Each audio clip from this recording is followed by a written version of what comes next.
Yeah. Oh, can you fill me in? Let's talk about it. So how is everybody? We all okay? Yeah, not bad, not bad. Yeah, now I got it. Finally, Fine. after passing that sex shot. We won't pretend that you stopped off. You're frigging shut, man. Come on. We'll reschedule another time when it's open. I wanted, so I messaged Rose saying, let me know when you're coming close and I'll come outside and I'll film you all arriving on your bikes, and that way, we can put that in the video and it'll look cool. And she's like, yeah, we're all coming in cars. So it probably won't have the same effect. So But can't you edit it later? Can't you just meet up somewhere where we all turn up on bikes? yeah, but now you've said it, everyone knows. Yeah. Oh, you So we could have done. You've we just should have done, but we element can't of now. surprise is gone now. It's disappeared. Oh, So- one of them turned up for you. What more do you want? Come This is on. it, exactly. For one. That's it. Oh, you can't moan at that. What, the bike? Yeah. Oh, that's mine. Oh, is that Yeah, oh, bugger that one then. yeah. I did what I was supposed to, and I came on my bike. She didn't tell me I had to come on my bike. I'd have Didn't come you? on it. Well, I'm sorry, like, this is my fault now, right? Yeah, I'm passing Yeah. here. Oh, speaking of Rose's fault, so we in fact we could just do this. We could all just Have a say gang bad on. things about yeah, Rose. About Rose. Let's all have a dig at Oh, here we Rose. go. So here we go. She's used to it now. this is one thing I actually want to talk about, because me and Rose had never met, and then I think you put something on about going for a ride. Yeah. So I said yeah, and then I felt really weird because we'd never met, and I didn't want it to be just us. Because it's that whole, when you're a guy walking behind a female in the street, you always you want to say, I'm not going to rape you, just to let them know that you're not going to rape them, because you have this sense of guilt, even though you're not doing anything wrong. But I know that I could potentially be making her feel a certain way, so you sort of try and cross the road or walk slower or do something so that you don't make her think that. So then when it was just going to be me and you, I was just like, I feel like there should be other people.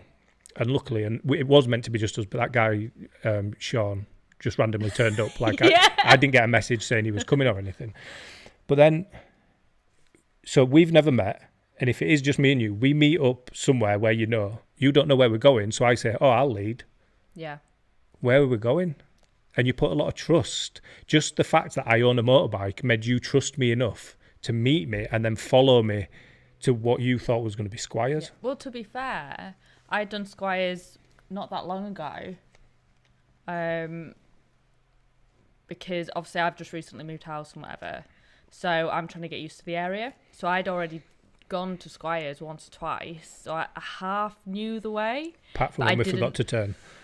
So Well, I was what leading you, I was but I was gonna kind get of at. I wasn't sure if you knew the way or if you knew a different way there. Yeah. I mean, to be fair, if any point, as a female, if I feel unsafe, especially if I'm on my bike, because I'm on my own bike, well, I'll just turn off and go a different way. Have you ever felt like that though? Because that's a real thing. But if you would have turned off, I'd have gone, where's she gone? I'm going to have to go find her. And then it would have been me chasing you to say, you've gone the wrong way. And then it makes everything even worse. But it's Me just weird, personally, that situation, because we both have bikes, you automatically trust that.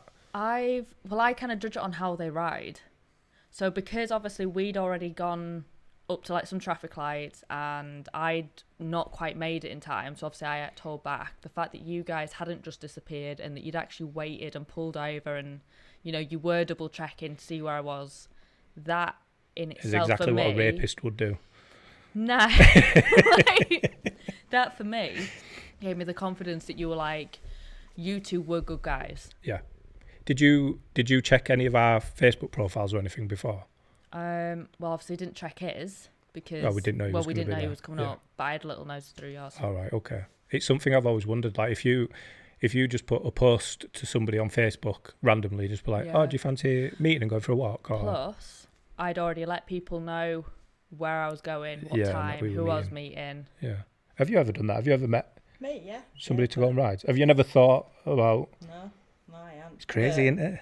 But I don't know. I'd probably give you a good riding if you tried. Well, yeah, this is it. Yeah, It's down to the person, innit? If you're strong enough in your own self, you can do anything. You can accomplish anything. You have it straight. If you talk, I always say, whenever you meet anybody, if you talk straight, speak your mind, no ifs, no graces. You don't fall out with people because you speak your mind. And anybody who takes that, they are ever going to end up being a long-term friend. yeah. Because to me, You should be able to speak your mind and reflect your own self Yeah. without feeling that you've got to put this shadow on because it's somebody you don't really know. Yeah. Because then that person never did really know you. Yeah. Do you know what I mean? I just think it's like the only thing we knew about each other is that we owned motorbikes. Do you know what I mean? But I think it's because because the other thing as well. What do you know on Yeah, dating you do, sites? yeah. There's nothing. And look what goes on them. I think the other thing as well. You match with somebody, you go to meet them, it turns out fucking... Picture of a 60-year-old. It's not a fear, but it's just some Hitler wannabe or something with a moustache, cut the comb over. It turns out to be a bloke. Like, oh. Well, I think the other thing as well is obviously, well, we go riding out with Sean, don't we? Yeah. And Sean, I think, knows you. So it was kind of one of them where it's like, for me, I was like, well, if we've already gone out, well, we know Sean and Sean knows Phil. To me, that's all. That's almost like a safety link for me. Because he's not If by that makes somebody else. Can I just say that I have never raped anybody, and I've never planned to. I've never tried to lure. I've never tried to lure anyone in with my motorbike. I just wanted to put that out there. Yes, just so we're all aware. And then I've invited you all to the basement. So, but no, it would just sort of. Obviously, as a guy, I've never had to think about that. I think it's the whole you're on your own motorbike. Yeah. If someone asked me to go pillion and I didn't know him, I'd probably be like, no, I'm okay, thank you. But, like, if they ask me and I know them, fine, I don't have a problem. But because you're on your own vehicle, I don't necessarily see other people as a threat. I don't necessarily think, oh, God, what am I going to do? Because, well, I'm on my own bike. If I feel threatened, I'll just go. That would have been funny though if you felt threatened and then we was like, where's she gone? We need to go find her. And then chased you all the way back to your house. Yeah, but do you think you'd find me? Yeah, you're only on a 300, aren't you? It wouldn't have been too difficult. Well, Rose, you're not that fast. No, but it depends on the yeah, roads, doesn't it? Oh, Like, you'd be wait, I surprised how didn't easily- get to finish Do you know what I mean? Your little the story. So Didn't get to the points that was actually supposed to get to. yeah, so I'm leading, and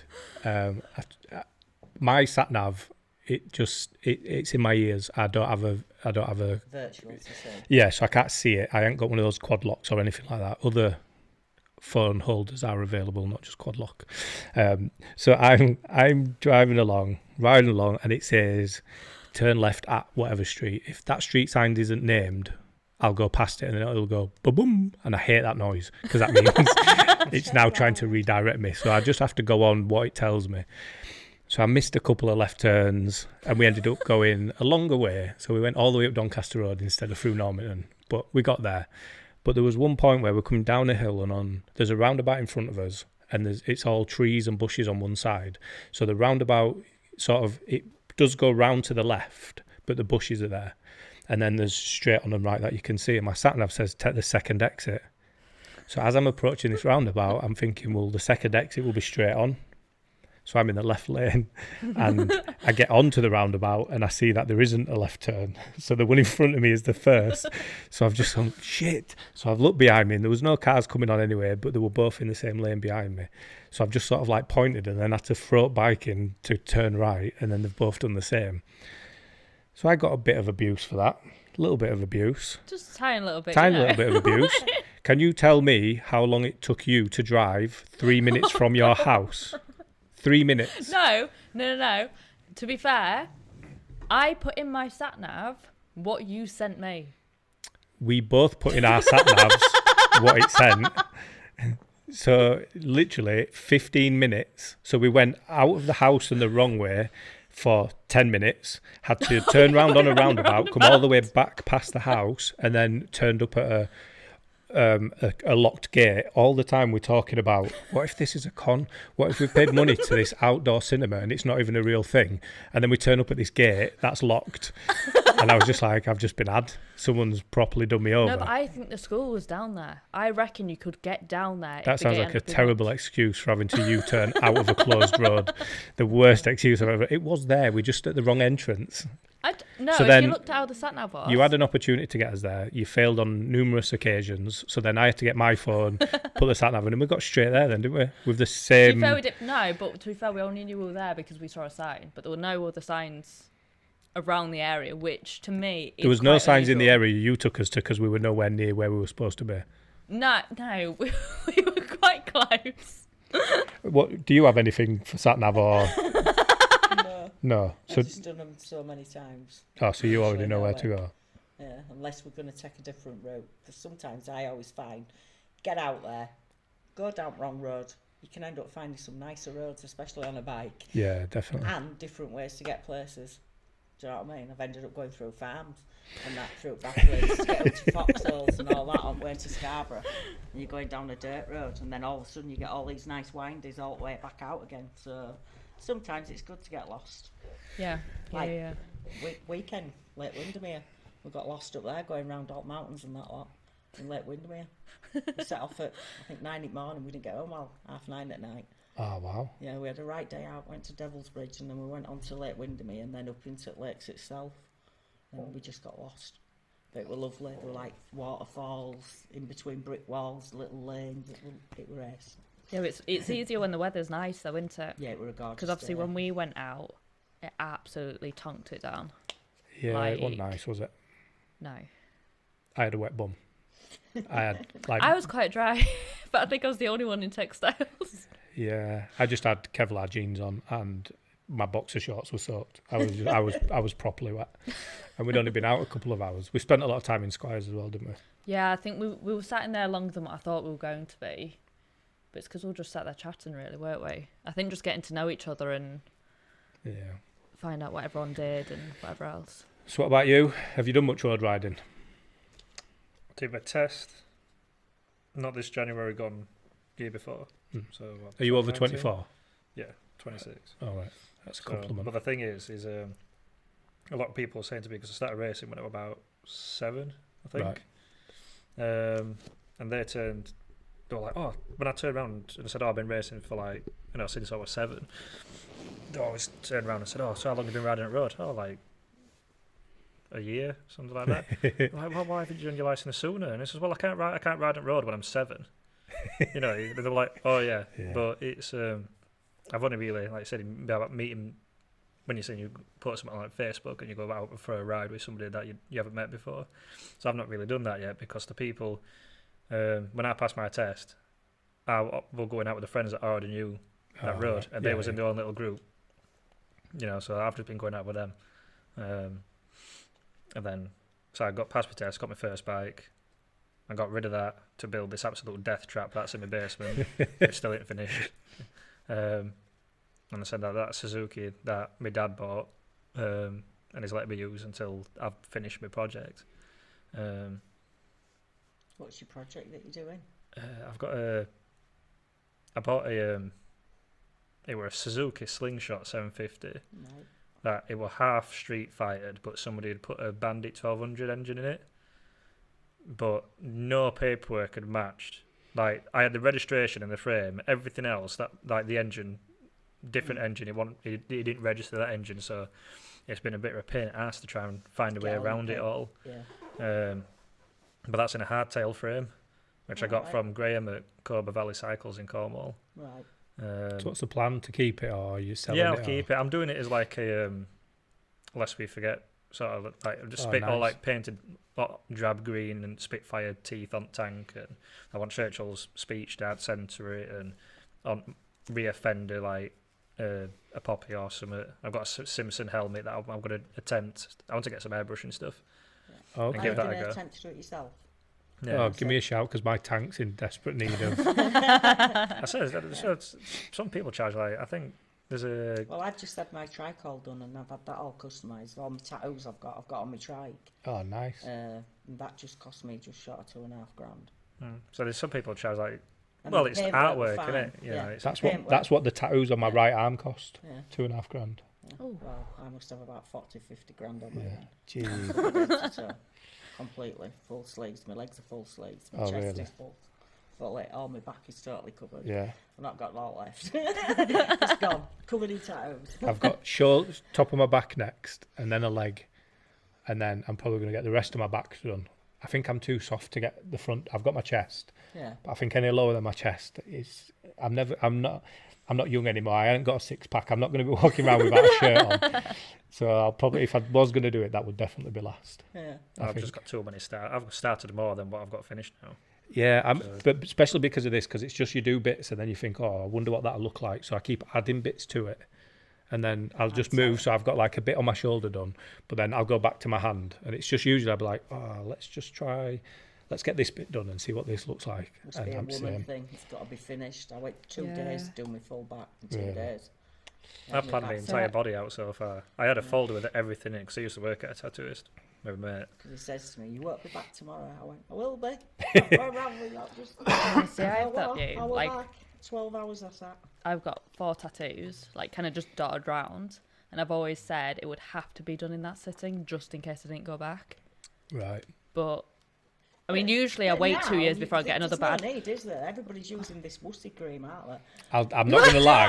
I'm not going to lie. I admit, had to use it on my chest. I had to tap out. I used it there because I come off my bike. I ripped all my arm open. If you feel, I don't know. Oh, you can see it. See it? Yeah. I've got like 80 odd stitches in that arm, but that's what made me start having tattoos. And like I said, to cover the scar. Yeah, to cover scars. Okay. So you can't see it because we just stitched all the way up my arm. And like I say, I've had it all covered up in tattoos and that. Amazing. You know what I mean? So it means to an end, and then I just got carried away. Was that a bike accident? Yeah. I got dragged under a lorry in a coma for a month. Oh, so, shit. Yeah, I had it big time, but that was when I was younger. It's like 50 years ago. You see that little thing on my knee there? That's from a bike. Right. I know. This isn't from a bike, it's from his BMX pedal, but it kicked him in the shins when he was like 12. Oh, that was the worst. Why did they make pedals like that? Did you ever have a BMX with those pedals? I didn't, but my brother did. Oh, why would you do that? Did you ever have one? Do you know what we're on about? You get like a metal with spikes on it. Yeah, so they gripped. Oh, yeah, that was the worst. Oh. I understand it, but there's definitely better ways that they could do stuff. I mean, they're cloning sheep and stuff, and they still can't figure out that. They also can't figure out they're cloning sheep, and they still can't figure out when you buy a CD, like an album or something like that. I don't know if anybody actually does that anymore, but it's like you get a CD and it comes with that plastic wrapping. It's got that little string, like a bit of tape that you pull. That breaks off as soon as you pick it in, right? And then what ends up happening? You try and you bite in the end and stuff like that. By the time you've got it open, you've just snapped the case in half. Or when you put your disc in, that little round thing in the middle, the teeth snap off. So your disc is just doing this the entire time.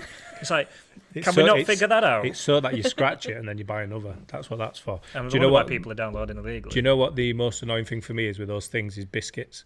So you start peeling it and then it comes down and then you've got to eat like 10 biscuits just because it's lower than where. See, what I just said about tattoos starting, excuse. I've got more started than I've got finished. If it comes with a pack of biscuits or a pack of crisps, I'm the opposite way around. Once it's open, I'm going down the entire fucking thing.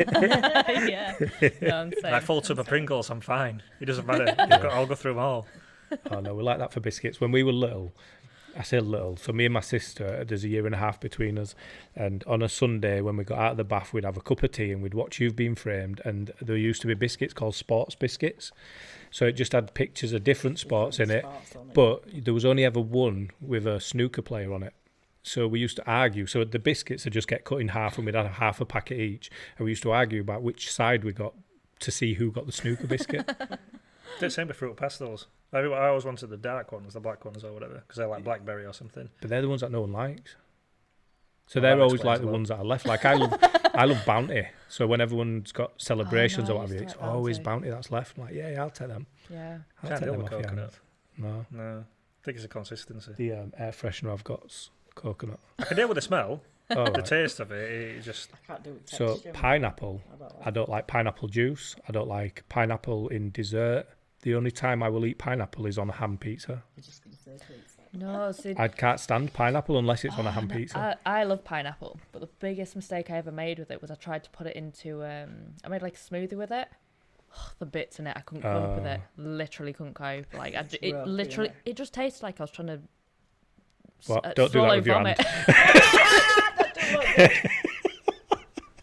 It literally just tasted. Well, it didn't. It tasted nice, but the texture was like I was trying to just swallow vomit. Oh, it was So do you do bits in orange? Can you drink it with bits? Yeah, that doesn't bother me. Can you drink it a Stringy bit? though, isn't it? It's- When you think about it. I prefer Like smooth apples. stuff, but I mean, if I pick the wrong carton up by accident, I'll drink it. You know, because I've bought it now. It's like it's there. But if I actually think about what I'm doing, I'll never buy one with bits in. Right. Okay.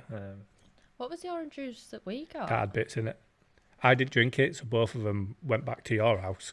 But then when I went the next time, I opened it, and as soon as I drank it, I was like, can't do it. I don't know what it is. It's just Can you buy it through ice cream? I can buy Oh ice cream. no, yeah. don't! I can't. I Yeah. can't stand that. It makes me cringe. Some people are weird Like- about tinfoil, like the crunchiness. Crunchiness of Tinfoil. tinfoil. There's a film. I'm It gonna can give say you like a tingle, can't it? Yeah. You see? Well, I was always told that you'd only get a tingle, or like, well, I was told it was an electric shock that you used to get if you used to bite tinfoil and you had a filling. Oh, okay. That's what I was always told as a kid. No, so there's a film called. I was going to say a really funny film, but it's one of those where you watch a film and you think it's brilliant, and then you watch it 5 years later and you think this is shit. It's called Basketball, and it's the guys who wrote South Park, Matt Parker and Trey Stone or whatever they're called, and they wanted to take up a sport, but they were too lazy, so they mixed baseball and basketball. So you have basketball shots and then you go around the bases. But the idea is to put off your opponent, so you can do whatever you want. So they have like fake breasts with milk in and they squirt it at them while they're trying to take the shot. And one of the things they do is scrunch up tinfoil and then start chewing it. And I didn't realise until there was a post on Facebook that how many people hated that. I was like, it's just tinfoil. Why would that be such a bad thing? But apparently it's like a real thing, like a phobia type thing. What, when you crunch up tinfoil? Or chewing Chewing. tinfoil. I've never heard of chewing I might tinfoil. try and see if I'm it does gonna give you say, an electric when I shock. get home. Yeah. I'm Have gonna you go got a buy filling? some. You can have a bash of that. Have you got a filling? You've got to have fillings. Oh, you do Gotta it. have You a do bit. it and let me know then. Yeah. Bit of Might not bother me though, because like like with hot stuff, I'm immune really to it. Yeah. In the mouth, everywhere else, horrendous. Day after, it's maybe that- horrible being a lorry driver as well. Okay. I was going to say maybe. Do you class yourself as ginger? Yeah. Okay. So No. I so you suppose don't so you don't like hot stuff on the outside, like on your skin. no, like the sun. Yeah. No, maybe gingers are just inside out then. no, it's not that. The reason why I was just, I suppose, is normal. Like a vindaloo would kill Yeah. me Yeah, near yeah, enough You before. could kill a normal person and never Yeah. mind a ginger. And then Come on. And then when I was in a band, we were doing some recording, and his missus made some like fajitas or something like that. And I always had this when she before she made like a spaghetti bolognese or something. I always had this. He had this hot sauce called an alien anal probe, and Oh, wow. I could. It was really nice tasting hot sauce, and it was hot but durable. Edible. Yeah. Yeah, so I caked it in the stuff, and then he turned around. I was, "Oh, do you want some of that hot sauce on your feet?" He was like, "Yeah, all right." On your feet I'm my fajitas. or fajitas? I'm not going to eat my feet. Well, I don't know where that came from. But what they didn't tell me is that when he brought the plate round to me, I got halfway down it and I was like, "Oh, this is hot," but I've had this hot sauce before, so I'll just carry on because obviously it takes a little while for it to kick in. Yeah. I was like, "What? How much of that stuff did you put in?" And he started laughing. He was like, "Oh well, we didn't actually have any of that left. We had this. I put this stuff called Mad Dog 357 in." And I tried it before. I've got a bottle. I actually took it into work, and another guy tried it, and you could see him walking around the shop just for something to do because he couldn't concentrate anymore.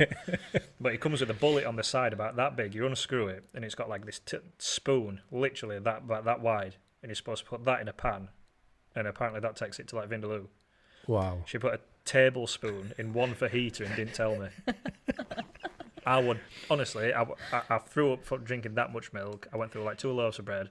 I could do nothing for about 3 hours. Hit your back end next Jesus. day. I know. Can you imagine? Towel time. Eyes out. I was sat in the freezer. No, but ever since that, I've been hot stuff. There's a place here in Leeds near the Light.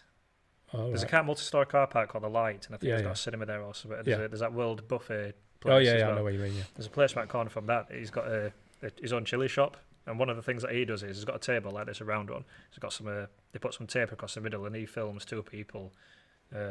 Basically, they get toothpicks, and he brings this box out, and it's just pure chili extract. Starts at 1, goes to 2 and 3, up to 10, and gets hotter and hotter and hotter. And I told him that story, and he turned around and goes, "Do you not go to hospital?" I'm like, no. And he goes, "Fuck it." I said he could have done some serious damage doing that. I'm like, "Oh, well, I don't know. I mean, I'm fine with hot stuff now."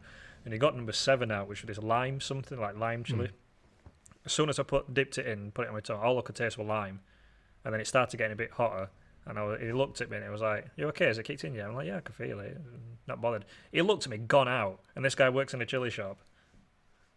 So He just completely killed my, apparently, well, whatever Whatever you took senses. first time has just killed all your taste buds. Yeah, because it's not affected me taste. Yeah. But whatever your tolerance has gone up. Yeah, whatever, like, I suppose senses are in your tongue, or like nerve endings, like, just say. You shit them out the next day, burnt them off and shit them out. Yeah, it's just, I think it's dissolved them. Yeah.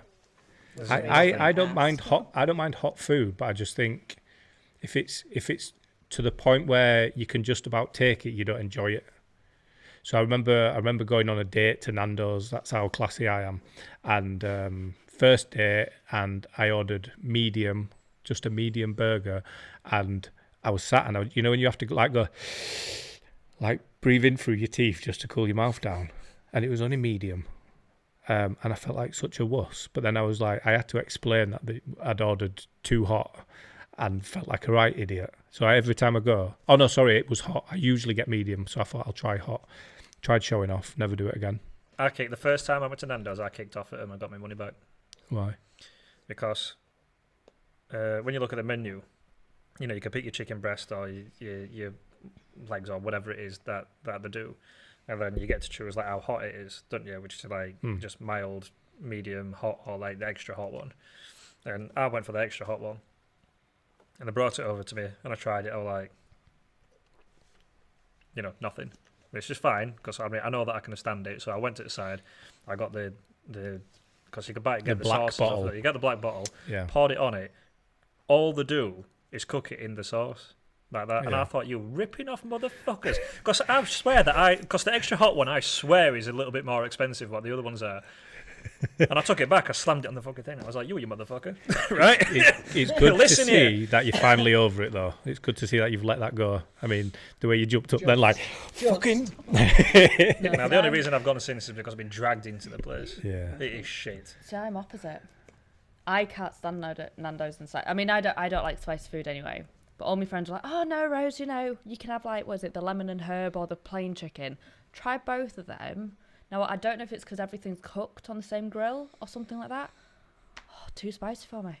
What, the lemon Yeah. and Yeah, herb? I literally couldn't tolerate it. It's been cooked on the same thing, and it should have been It has cooked to on have a been. separate grill. Honestly, I couldn't stand it, and I was literally there because when I have spiced food, I don't know about everyone else, but it makes me retch. So I started retching as I was trying to eat this, and I was just like, no, I can't do this. What, you were still trying to plough through and eat more? I tried to eat it because I'm when proud of you if that's what you were doing. I'm going to keep going. It's Coming out as fast as it's going in. No, but when you're with company and you're just a bit like, I can't just turn around and say I don't like the food, and I'd rather just retch I'd rather at just the table. Yeah, because that's better when you're in literally doing my company. I was trying my best just to try and eat my food and be normal like everyone else, Yeah. and it just wasn't happening. But I literally can't stand spiced food. Well, there's a place that's I think they must have, well, obviously it's lockdown, so probably not, but they were opening up. I always forget what the place is called, which is quite an important part of the story. But it's sort of North Leeds. It'll come to me at some point. But it's like a really cool music cafe. They've got all records up on the walls. They've got PlayStations and stuff set up. Not many, but they've got like a screen with all the stuff in it. It's like a really, really cool place. And they were doing the hottest chicken wings in something. I don't know if it was Leeds or West Yorkshire. So I'll find out what it's called and I'll tell you. I've been trying to find a hot wing challenge, a proper hot wing challenge for ages. Yeah. Just can't find one. It's not Meanwood, but it's out. I can see it. There's a Pizza Hut, and then it's next door to the Pizza Hut. The Pizza Hut's next door to a petrol station. we'll be talking about something completely different, and I'll just randomly say a word, and whatever word I say is where it is. Okay. Remember that. Yeah, remember that. Oh, so where have you looked? Have you looked? Have you been searching? Not far. All right, okay. I'm just gonna search it and see. I'll go for a ride up there at some point. Find Yeah. it. Might not be the best Take a idea on camera bike, just but in case. Yeah, let's do that. You two can have a competition. I don't feel like that. No, I literally feel like I'd die on the spot. No, we'd have a competition. We just Right. automatically know who would win. Yeah. No, we tell didn't you say what, he could have No the spicy one. we didn't say a fair competition. We just said a competition. I can't believe we came here to talk about motorbikes, and all we've talked about is food and shit and other stuff. So North Leeds is not quite awkward. Near Hare Hills. Let's keep zooming in. I know that this is making thrilling viewing for people. So Potter Newton Park is near it. So that area is Chapel Allerton. So I was expecting like more from that. I just went through all that to find it. But Also, I yeah, have no idea about this area. of Except course. from Barnsley. Oh, okay. So where are you now? Flockton. Flockton. So that's It's further this way. It's about halfway. You split the difference. So it's almost Barnsley. So you're just edging your way in, I think it's closer to Barnsley than what it is Leeds. right? Possibly. And whereabouts are you from? Not in there. Is that do people from there call it Notler? Is that the same place? No. No. Is it Wakey? It's not far from Worky. It's like Castleford area, isn't it? Yeah. I'm sure someone I know is from Nottingley, and she's an actual famous poet, and she has a piece, and she calls it Notler. I'll play it to you after, All right. and no you can worries. see if it's there. And where have you're all over the place, you aren't you? Always. Yeah, so now I'm near like Denbydale area, Right. which that's not bad. But obviously I've always lived in North Yorkshire. So to move down to West Yorkshire is like... Whereabouts in Denverdale are you now? She doesn't know. I used to have She- a pub in Denverdale. I literally don't even know. When like, we I don't went know to the area. Squires, we had to meet at It was a fish and there's chip one shop. shop that she knows. So she lives near a fish and chip shop. That's all she knows. Yeah, well, this is it. I don't know West Yorkshire at all. So it's one of them things where, like, I mean, I'm not being funny. I've had a major culture shock since moving down to West Yorkshire. You should if move I'm to being Beeston honest, if like- you want a culture shock. Yeah. No, get this. So I was driving to the shop, and in North Yorkshire we have nuns. I love the nuns, you know. It always makes me excited when I see I don't feel them. like nuns are just in North Yorkshire. No, but I feel like because we've got like a lot, we've got like York Minster and everything like that, Okay. and you've got quite a lot of religious schools, you know. Anyway, what? Go on, we'll Driving let down that the one. street, and this lady from behind genuinely looked like a nun. So I was like, oh, look, there's a nun. You know, trying to get quite excited about it. And then drove past. I can see where this is going. I kind What? of. It was a Muslim. It's like this And sort I've of, like, literally have to never block out. felt so disappointed in myself in my life. I was like,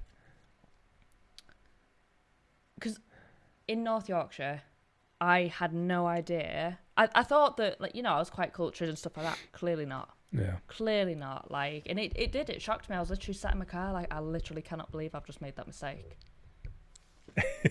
Like, I suppose though, if you move to different areas, it is tough. Like where I live, it's massive multicultural. Like there's each primary school you could have sort of between 20 and 30 different nationalities, and it's difficult because how do you build a community that can accommodate so many different things? yeah. How do you teach a class with so many different cultures yeah. without upsetting somebody? Or So I feel in York and Harrogate, you don't really get Muslims. Like, obviously you come to Leeds and West Yorkshire stuff, and they've all got like the full headdresses and stuff like that. You know, Yeah. I don't have a problem with it, but it's just new.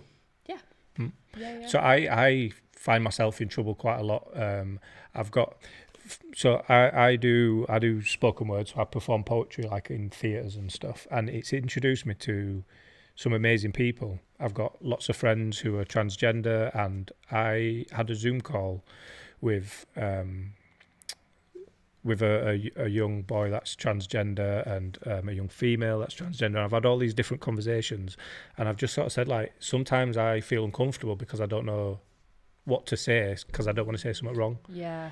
And that's all new to me. So, you know, there's everyone has their own pronouns, and if how do you start a conversation? Like, before we start, can you tell me what your pronouns are? It feels like quite abrupt. Yeah. So what's the best way to not offend somebody? And it's just to sort of say, I don't want to make a mistake, can you? And I think people are getting more used to having that question asked, but it's new, and we sort of we don't want to offend people. I feel it is tough at the moment though, because obviously you've got that many different genders and everything like that coming out, that like even nowadays I sometimes get worried just walking up to someone who I presume is female. Yeah. But if I come out and be like, oh, you know, can you just tell me whereabouts I am? I don't know where I am, you know. If I accidentally say her or she or anything like that, or miss, or I feel like I'm gonna. Yeah, but it's all a new thing, innit? You can't really go about anywhere. We are say somebody. If you was in a crowd of people and you said something, somebody's gonna be there. And it's, I find that offensive. It's like, right, okay, well, I apologise for you finding it offensive, but like, why? And if it's something like, you know, it could be the transgender thing, or anything. But the thing, it's changed dramatically. It's like they call it, you know, they're saying, like millennials. Millennials are from 2000 onwards, aren't they? Yeah. Yeah. Oh no, because we had this debate the other day, didn't we? Generation, isn't it? I was told that I was a millennial. Is a millennial an age, or is it a way of thinking? Are millennials called millennials because they're instead of snowflakes? Is that what that means? I would have said, because 2000 were millennium. If you're born from 2000 onwards, I would have said that the max you're a millennial. Yeah. Because it's an age thing. That's what I would have said. I always thought that, but then I've got friends who are like 30 odd and whatever, and they turn around and they've told me that they think I'm a millennial, that I'm classed in that age. I'm confused whether it's an age thing or like the way you are. I don't know if it's. Right. Yeah. I would have said it's an age thing. Right. For me, but like I said, when people say, millennials or whatever, they think so much differently, or they've brought all this new technology. Like there's like 3-year-olds that are playing on phones and stuff like that. I could probably use one better than, you know, some laptops better than I can. It's like, you know. Do you think that's a good thing or a bad thing though? Because I think it's bad, because a lot of kids are having the kid life. They're having the life like kids should have, playing out, playing Tig, Jackson Commander. But then are we preparing them for the future though? Because the future is going to get more and more digital. Yeah, but at 3 and 4, yes, you are. See, I think there needs to be a balance. Once they get up to school, when they're 7, 8, you know, when they're starting up, going up, come out of nursery, go up into the next class, then because they learn so easy. Yeah. The kids, do you know what I mean? So to me, they're pushing it on kids too young these days, and I think that's half the problem why a lot of kids end up with attitudes and things that they've got now from stuff they're playing on games. I think the other thing as well is it's easier for parents to give them a tablet to play with. Yeah, but it's not only that, is it? If you give something to somebody who's young, and they're getting it again and again and again, and it keeps going as they get older, that's really sunk in as that, and that becomes part of their life. If it's something that's coming later, when they've already had different experiences, then it's not. It's something familiar and something that they can do. Yeah. So I've noticed that a lot of I don't want to say kids, but like everybody's got opinions, but even people who are like maybe 18, 19, 20, you would have thought they'd be quite social, stuff like that.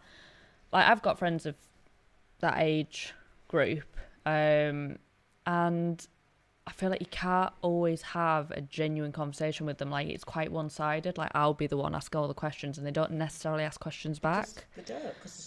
Or they haven't really got any stories to tell about any adventures that they've done or anything they've done with their friends, because they just sit there on the phone constantly. Even when they're out with the friends, they'll be sat at the table and they'll all have the phones out. They play with people all over the world, don't they? These games and that. There's an actual study, and we are. The young people from like the last sort of 10 years struggle more socially because they're used to Xbox headset, talking to the friends that way, FaceTime, Instagram, Snapchat, and it's all you talk to something that doesn't Human talk back. contact. So yeah, so Human you contact, record a taking it video, away. you send it, then you receive a video back, and there isn't that human connection. Siri, you can ask Siri whatever you want. There's no sort of trying to investigate to find something anymore. You can Google anything you need to Google. We used to have to go and ask our parents if we didn't know something, and then And then they had to get a book out. yeah. I think Go to the if library. you want to know Library, something, yeah. if you want to know something, now you can literally get your phone out of your pocket and God, Google it yeah. and stuff like that. But I find the more technology that we've got, the more stupid people are. Well, spelling. I used to be really good at spelling, and now, like, my phone has been spelling separate, separate for such a long time, and I've not even known that that's wrong because my phone auto predicts it as an American word. Yeah. And somebody commented it on Facebook. I put something on Facebook, and someone put the correct spelling underneath, and I hate that. It really annoys me like that. Like, I didn't choose to write that. You dick. But we don't need to. We don't need to spell anything.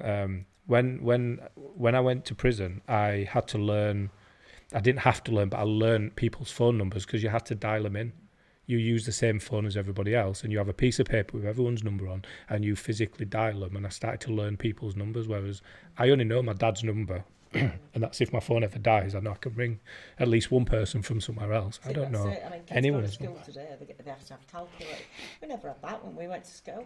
You No, worked it so out we in had your to have a head. calculator. Do you know what I mean? You used to work it out in But- your head, so you're using your brain more. So to me, Okay, so let all me. Well- these new stuff that they're bringing in Yeah. is making kids not use their brains properly. I think it Pressing depends. buttons. I do think it depends because especially when I was in school, we had two papers. We had the calculator paper and the calculator paper. And obviously, even But with a anything that needs to calculator, be calculated can be worked out on paper. Yeah. well, no, I don't think it always can because if it gets more complicated with decimal points and recurring numbers you'll and be stuff there- like you'll it's be a there lot more a lot complicated. Yeah, longer. but then that's your That's it. saying. Yeah, but- you rely on a calculator to get it right.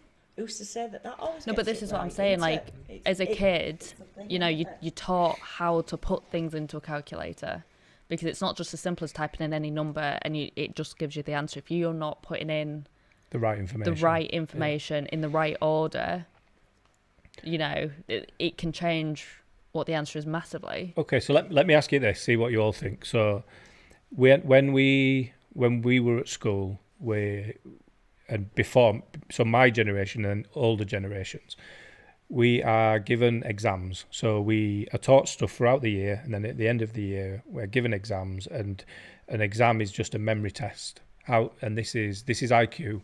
How fast can you process this information, and how much can you remember? So we'll ask you a question. You've already been given the information throughout the year. How fast can you process this question and give us the answer, remembering what we've already taught you? So this is still the case. Do we need that? Because why are we trying to get kids to memorize things that they'll never need to remember when everyone walks around with a digital encyclopedia? Why do kids need to know how to do maths if they will always have a calculator in their pocket? Are we preparing them for the future by making them do this historic way of learning when technology says that we don't need to know these things? I have two different views on this. Okay. So for me, exams are no good. I have a short-term memory impairment, so I forget things all the time. So to sit me down in an exam with a paper, I'm like telling a fish to try climb a tree. Yeah. Get me to do something practical, I can ace it every single time. Get me to sit down and do a paper, I really struggle. However, I do think it is important for kids to be able to, because I view exams now not as an exam, as just something that's like to see how I perform under pressure. So, for example, as a kid, I hated maths. Genuinely hated it, couldn't stand it. But now, I build modular housing, and all the time we're having to look at drawings, work things out, and especially because I was in the prototype team, if a drawing was wrong, we had to know why it was wrong, how much it was wrong by, and there's a lot of maths involved, which, to be fair, if I hadn't learnt maths as a kid, if I just relied on a calculator, because we don't have calculators on the shop floor, Okay. so you've just got to sit and you might have like a bit of plasterboard that you'll just scribble it out on. So I do think it is important, but I Yeah. think some of the teaching methods need to change. I don't think it should just purely be exam based. Okay. Do you have an opinion on that? I think like maths, obviously you need to know maths. They're the basics of it anyway. Yeah. I mean, that what sort of thing? Algebra. What the fuck is algebra?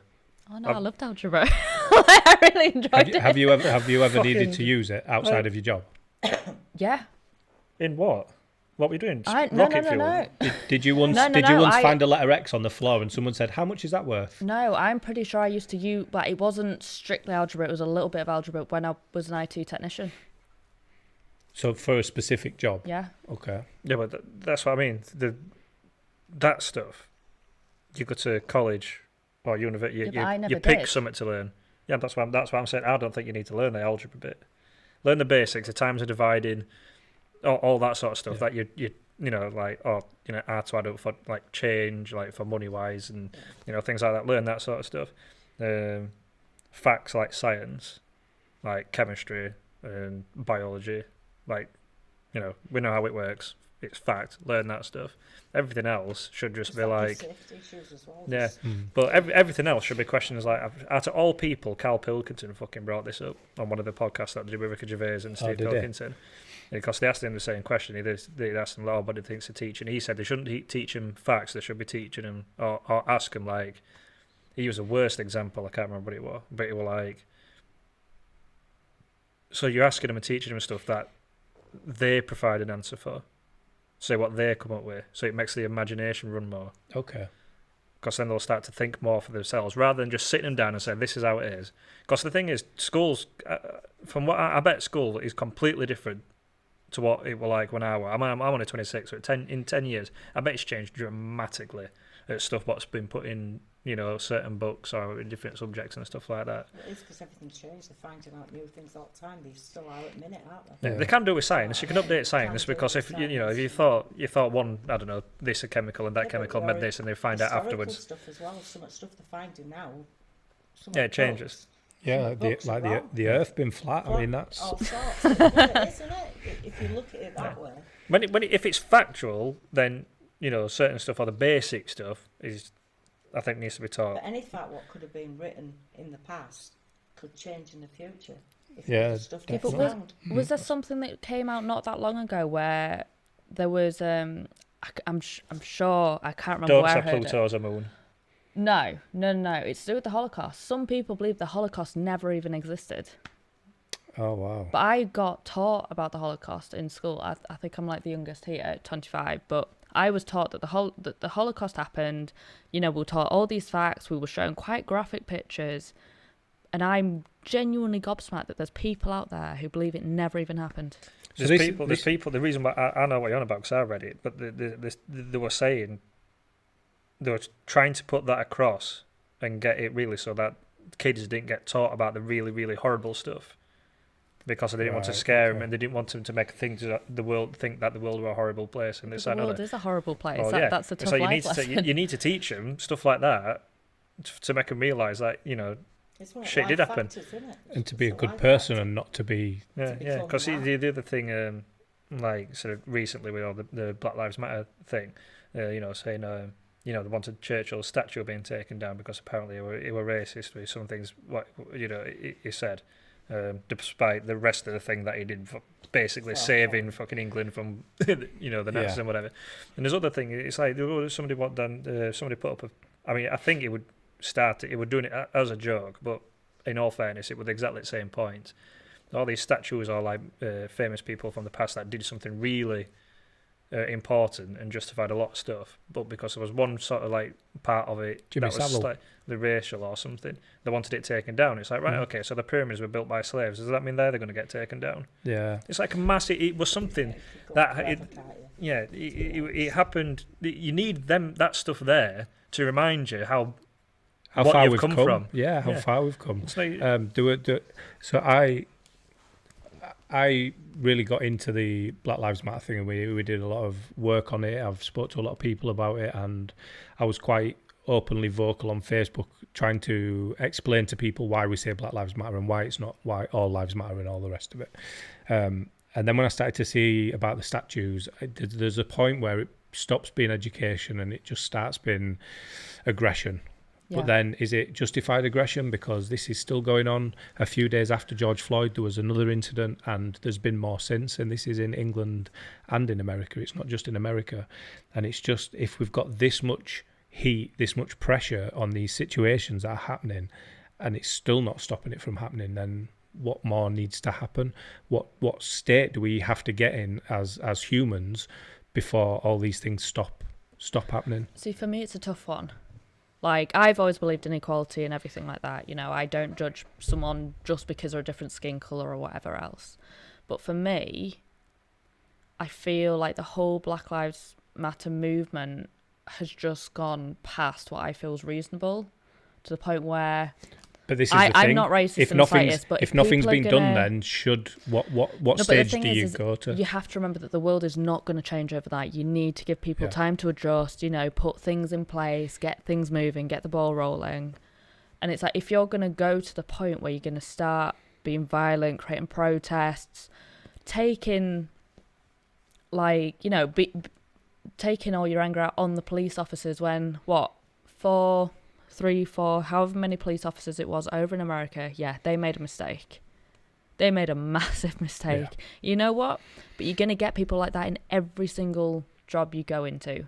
So why are the police officers here in the UK, why are they being branded by the same brush when potentially, you know, they might be same as me. They might be like, well, no, everyone matters. Like, you know, it shouldn't matter what colour you are. You know, everyone's basically the same underneath. Yeah. But because 4 people messed up over in America, what the whole world has to follow. There is a lot more. Like, there's so many more situations that have happened with loads. And the thing is, it's not like some of the conversations were, well, more black people kill black people than police do. But but they go to prison. And the thing is, it's about innocent black people being killed by police with no consequence for the police. No, but the police did get a consequence. Yeah, this is in that situation. But there's been loads that haven't. Yeah. And the thing is, but you can always look at it as well. There's a lot of white what get all that as well. Yeah, Yeah. definitely. Oh yeah, 100%. They're always making it a bigger thing because they come up with the coloured thing. But if they look, they'll find out there's a lot of young lads, white, getting as much crap as they're getting from police for doing nothing, just like them. You know, that they're using, in my eyes, they're using their colour thing as picking on me. But we could say the same, because I've got youngers what have been in trouble and stuff, and they've done no wrong, but yet they get pulled in because they were maybe stood on street or whatever, or they were all crowded together, and stuff happened, and they'll get penalised, or when he got a car because they were knocked about with, they were pulling him all the time and stuff. So they're not looking at the bigger whole, big picture. They're looking that a few of our lads have got caught, done this, they're getting done for this, and they haven't done no and that. But we could do the same if we started kicking off.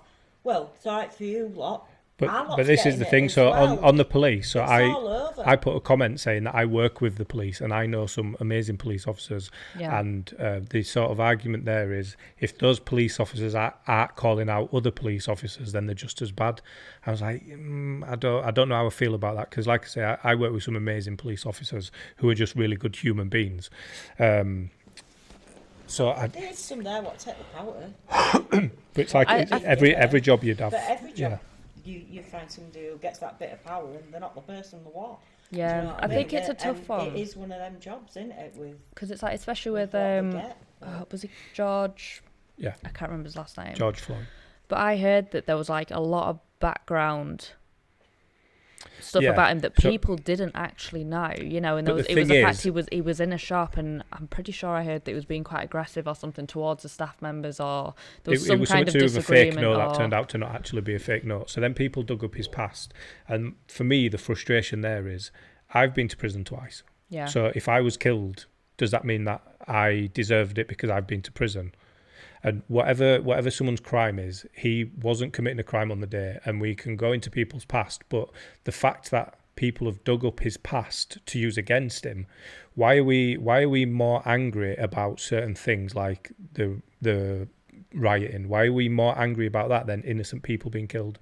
We should be angry that they're having to riot because innocent people are being killed. Yeah. We're more bothered about a shopkeeper that's lost revenue, that's having to claim on insurance for damage, than we are about innocent people being killed.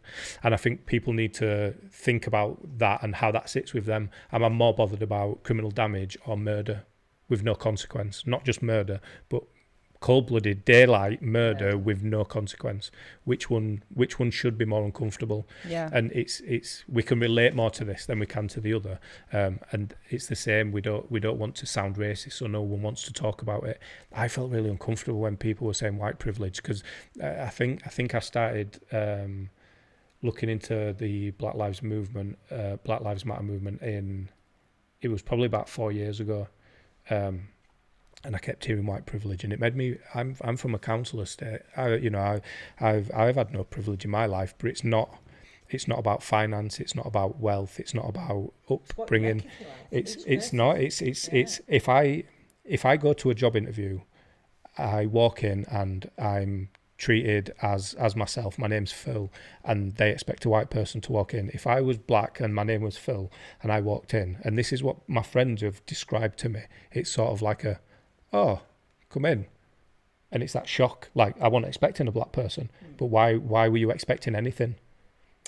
And that's a very basic way of saying that's my privilege. I will never be judged on my name, my skin colour, because I'm a white male.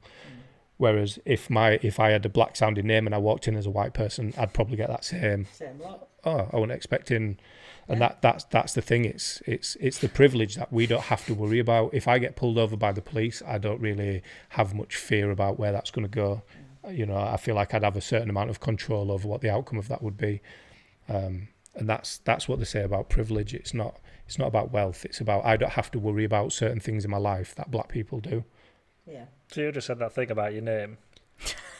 Yeah. I get the opposite. Dear. Yeah, people hear my name, and then when I walk in, they're like, oh, like they were expecting a black person. Yeah. So I've had been on dates or something like that, and then I've gone to see the parents or something, or they've turned around and they've asked the question like, "Is he black?" I'm like, "No, it's just my name. It's an odd one. No, it is. I've lived with it. I've had it all the time." But your name? Yeah, my first name. Oh right. So which is Kingsley. So do you? Apparently, it is a black, more of a black person's name. So do you think that they've ever, and I'm asking this for a reason, they've ever said that in a way where it's like, oh, is it a black person? Judging you by your name in like a negative way. Yeah, they've never met me before. Like I've been told, like when people have mentioned my name, whoever they were talking to, they thought that I were black, and then I turned up. Or they've actually said to me when I've turned up, they've turned around and said to me, "Because I thought you were going to be black." Okay, just the prejudging. So I was talking to someone because I mean, it doesn't bother me though, because I don't know. It's a funny thing, because the other thing is everybody thinks different. You're never going to be able to please everybody. Yeah. This is why if just whatever happens to anybody else, just leave it alone. Yeah.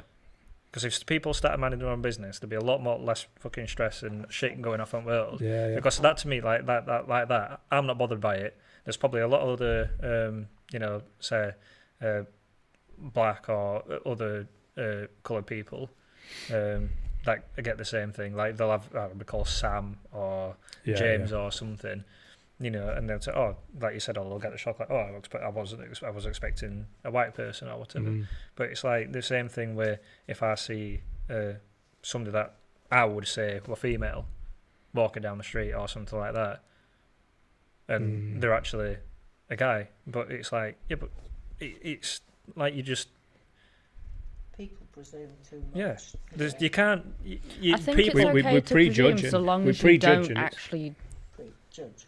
But we like do, and it's a safety thing. And we always, if someone's walking towards us in the street, we look at them and think, am I in danger? And it's a human instinct, whether we would admit to doing it or not. If someone's walking towards us, we think... that as a female.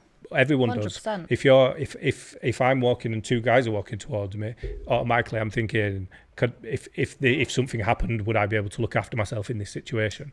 And it's a human thing. From a past thing? I don't know. Apparently, it's human instinct. I don't know. From caveman time. No, well, I've never felt like that, mate. Really? No, see, I do. Especially if I'm walking down the street on my own, or if I'm like walking home late at night, I constantly look over my shoulders. Do you know what I mean? We could go out, leave his door open, and everything was there when you got back. Yeah. When I were a kid. Well, this is the other thing that I'm trying to get to. Yeah. It's like we were saying, like, my name's apparently more of a black person's name, so they said, I've had people turn around and said that, they're expecting me to be black. Same as the other way round, some black people would have turned around and said, somebody assume that I were going to be white just because of her name and stuff. Same with the transgender thing. If they look more female, whatever, because it's only a late thing, really. Yeah. I mean, before, like I said, before 2000s, really, like I said that, really, there were no real like transgender sort of thing going on, or it were very, very quiet. It wasn't in public. It was going on. I mean, I've got 4 or 5 mates. They've been married 50 years. Do you know what I mean? They're 75. They've been married for over 50 years. It's just a very new thing, and it's just that it's more out in open now. It's always been there. Yeah. There's too much. But do you think that's the same with the news? It's like, for example, growing up, you know, as you were saying rightly as a kid, you know, you'd run about farmers' fields, you know, you didn't really know about much danger, but is that because the news didn't cover it? Because it wasn't there then. But it's like anything. No, but for example, being gay. Okay, this is going to go a little bit dark, but take paedophiles. You can't tell me that we've gone there now. You can't tell me that they've only just popped up recently. Like, they will have always been there. They will have always been like child attacks, but it maybe just wasn't covered in the news because. But no, ever was it then to what it is now? Everything, because it ain't just like in my era. In my era, it was just a telly. That's all you got, and I thought it was bees knees the first time we got a black and white telly. You know what I mean? I mean, you lot hadn't gone through that. I mean, all we had, it looked like a box. You open these doors, you know, this little black and white screen. Do you know what I mean? When my dad come home with that, it was like, "Oh, we've got a telly. Nobody else on the street has," type thing. Do you know what I mean? Yeah. So, and it wasn't stuff like news. What was on it then? You got a little bit, but not a lot. But this is what I'm saying. Do you think it's because you have a You can go on your phone. It's like you say, you can go on a computer, put in a certain thing, and it'll bring up all these things. What have happened? It's definitely. I know what you're trying to say. Paedophiles have been about forever. Yeah, but they're more covered nowadays. Yeah, so there was about them. Obviously all the radio DJs, the 80s, all the Jimmy Savile era, where all that was going on, and because of their place in society, it was all swept under the carpet. It was easier to do that because we didn't have all that. Plus, they've made it easier now, because before there were never none of this advertising or helpline for this, helpline for that, helpline for this. So no one knew where to go for help or anything. So 9 times out of 10, you'd bottle it, you'd live with it. But in my era, you'd live with it. Because of the work I do, I've unfortunately found out that I don't want to say most, but a very, very large percentage of children homes back in the day, like the 70s, the 80s, even earlier, the children in there were abused. And there was a place in Rochdale, and I was in prison with a guy who was part of that. And I think it was just headlined as the Rochdale scandal. And some of them went to the police and they didn't believe them.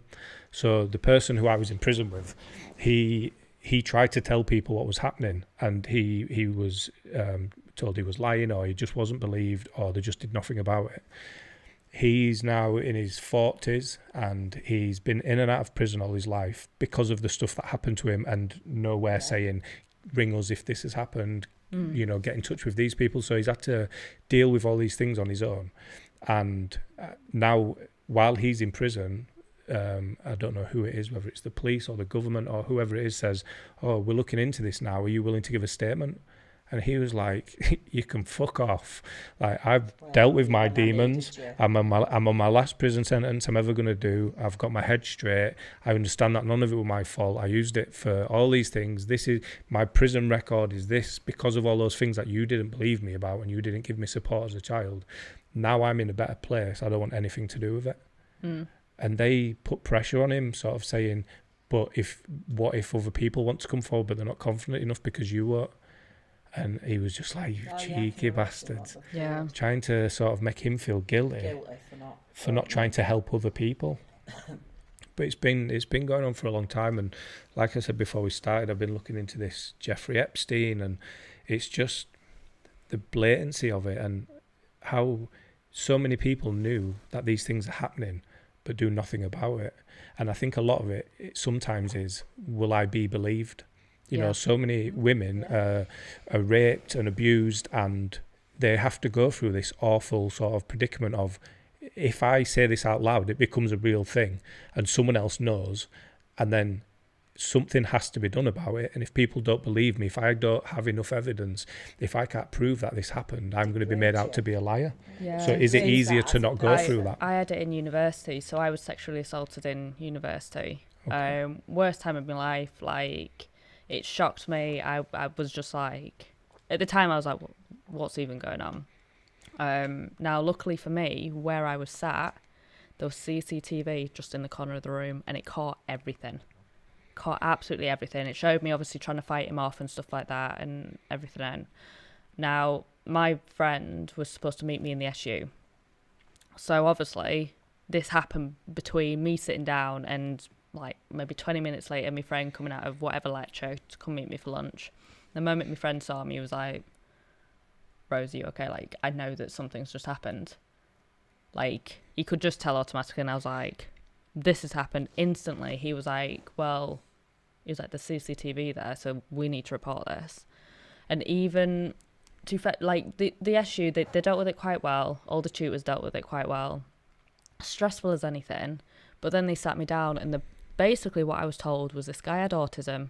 He didn't understand the difference. He didn't understand, I guess, like... The barriers. Yeah, so they were like, we can either ban him from camp. However, I was a healthcare worker at the time, and I worked with people with autism, so I understood that they don't always have them barriers and stuff. I mean, to have something like that put on, like I didn't want to make that decision. I didn't, because the thing is, if I turned around and said, look, I want to press charges, I don't want him on campus, it would have ruined his life. And I was a bit like, I don't want to do that to someone. As much as what he's done to me isn't right, and it's made me uncomfortable and whatever. Yeah. I don't want to. Backup flag there, but where this conversation is about people who haven't got that who are doing But then does that make it Well, no, okay but for him it's the to whole, do it? like, you know, I was lucky that I had CCTV there proving everything, because originally they were a bit like, oh, well, you know, that they really had to dig through the CCTV to get it, and the only reason I had a case was because the CCTV was there. Otherwise, I wouldn't have had a case. And if it wasn't for the CCTV, do you think you would have still told somebody? No. I would have Okay. kept quiet. Because I wouldn't know how to The autism tell thing's someone. interesting because you don't want to excuse anyone for doing something that they shouldn't have done because of mental health. Like, Yeah. there's a guy who I know who he does the paedophile hunter online thing. So they set up fake accounts and then people add them and send pictures. And if you follow their Facebook, you will see that 90% of the people that they catch all would be diagnosed with some sort of mental health. And because it's borderline, isn't it? Autism, yeah, and this is the thing. Can we then say that they don't really understand what they're doing, and excuse them for acting on that? There was a program called The Paedophile Next Door, and I'll never forget it because it made me think differently. So he came on camera with his face not covered, with his voice not changed, just sat talking to camera saying, I find children attractive, but I know it's wrong, so I've never acted on it. And he said that some people prefer overweight people, they're more attracted to that. Some people prefer like a gym body, and it's just that I'm attracted to young people, and I know it's wrong, so I will never do anything about it. But I just want people to know that it's not always a choice.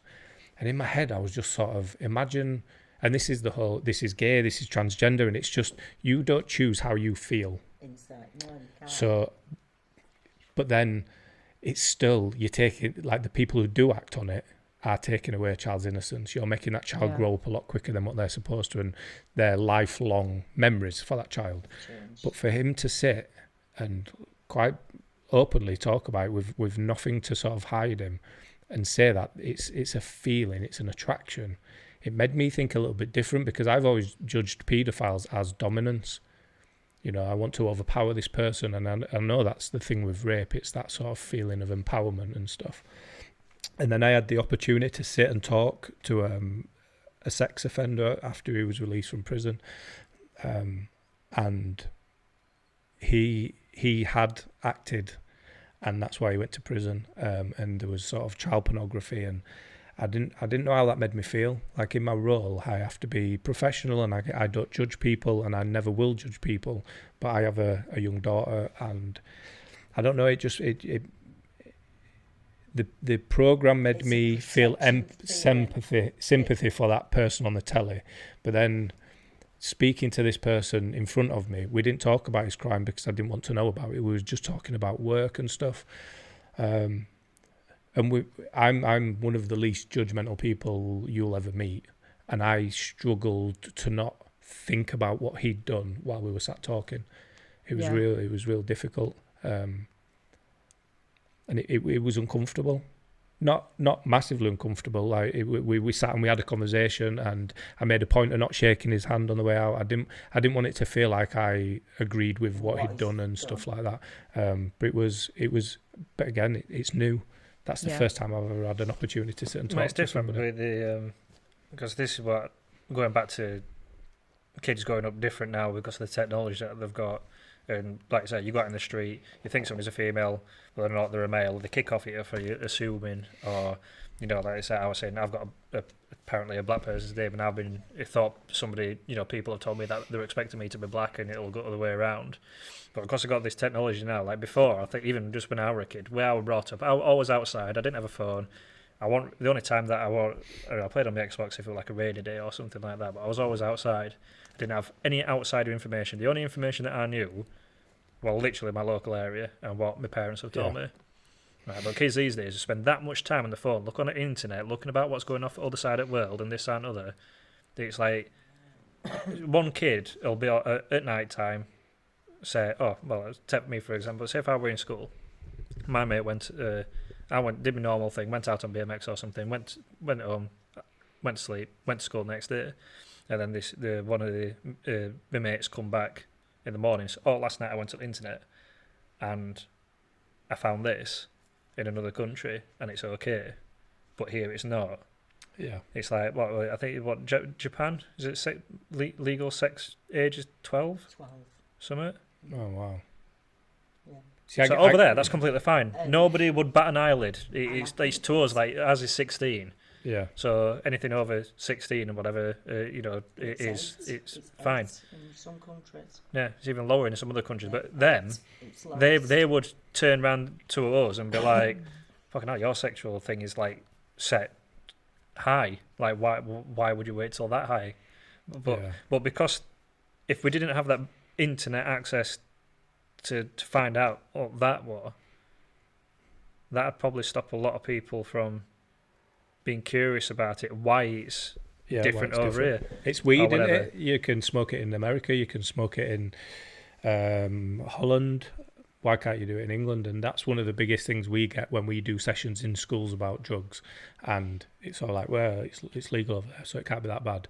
And it's like, yeah, but what you're buying off your mate's older brother is completely different. Yeah, this is medical, it's different stuff. It ain't there to get you high.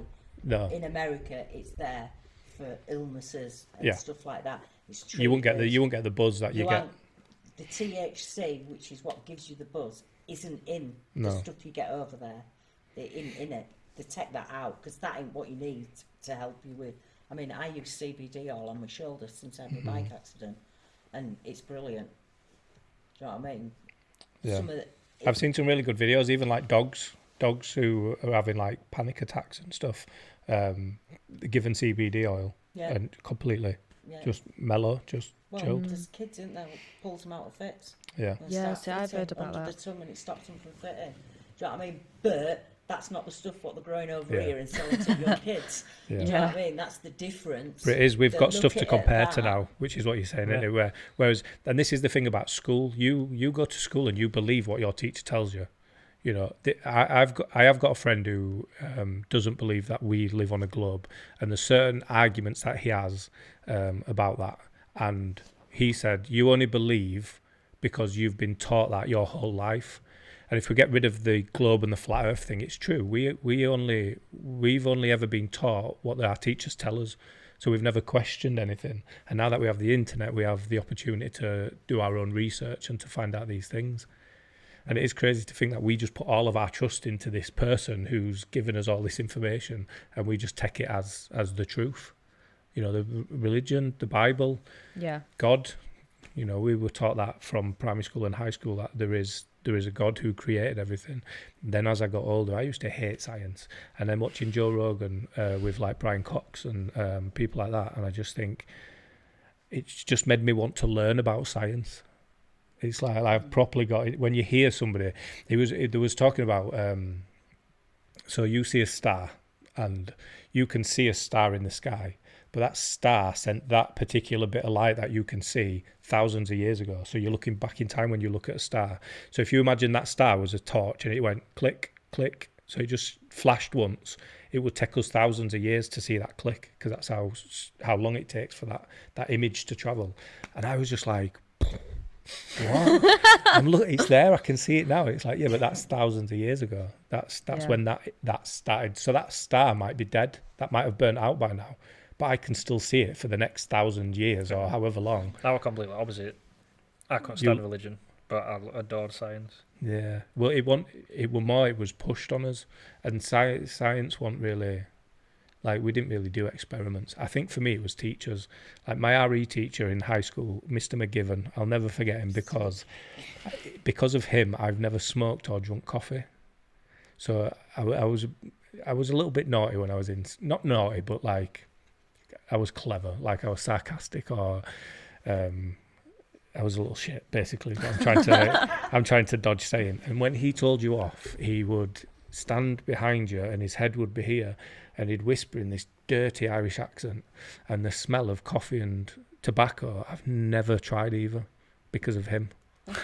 So that's the only good thing that ever came. Better than my day, because you just get real with Yeah. Oh, innit? Caught smoking behind sheds. Oh, man. So how often did you get that? Oh, I only got it once. I didn't do it again. Do you think that's what we're missing now? Yeah. No, we're definitely missing discipline. I don't think it was never as physical as what people have got. And I think that's what's happened, because the physicality of it all has got more intense and more worse to what it was at our age. That's why they've gone, whoa, you can't do this, you can't do this. But, I mean... Yeah, but this is it, you can't even discipline your kids now. Straight and say we were jumping over people's privets and that, and local copper come. You get a clip at back at Lug Oil, send it home, you got home, as soon as you got home, your dad was there, bang, another one. You didn't do it again. Yeah, but this is the problem. There's no discipline. If you try and like discipline your kids now, half time you get social services called on you. Kids phone line. I don't want to be here because they're not getting. I think the other thing as well, when we was in school, police used to come and talk to us about crime, and we used to be scared.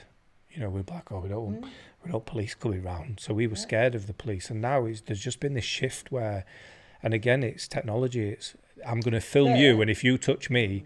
Imagine us having phones when we were little, and like a copper goes to hit you, and like I'm going to film you and take your phone off you and hit you with it. Yeah. But now it's their jobs, it's their, you know, if they're caught doing something and it's videoed, which everything. As soon as the police turn up somewhere now, that's the first thing people do. Yeah. Phones out, and it must be so difficult to do that job and make sure that you say the right thing, because everyone makes mistakes. And to be a police officer, you have to learn every law. So you think how much of that there is, and then some cocky little shit who's Googled what you can and can't do has a conversation with you whilst filming you, you're going to be sort of like, oh, fuck, I don't want to get this wrong.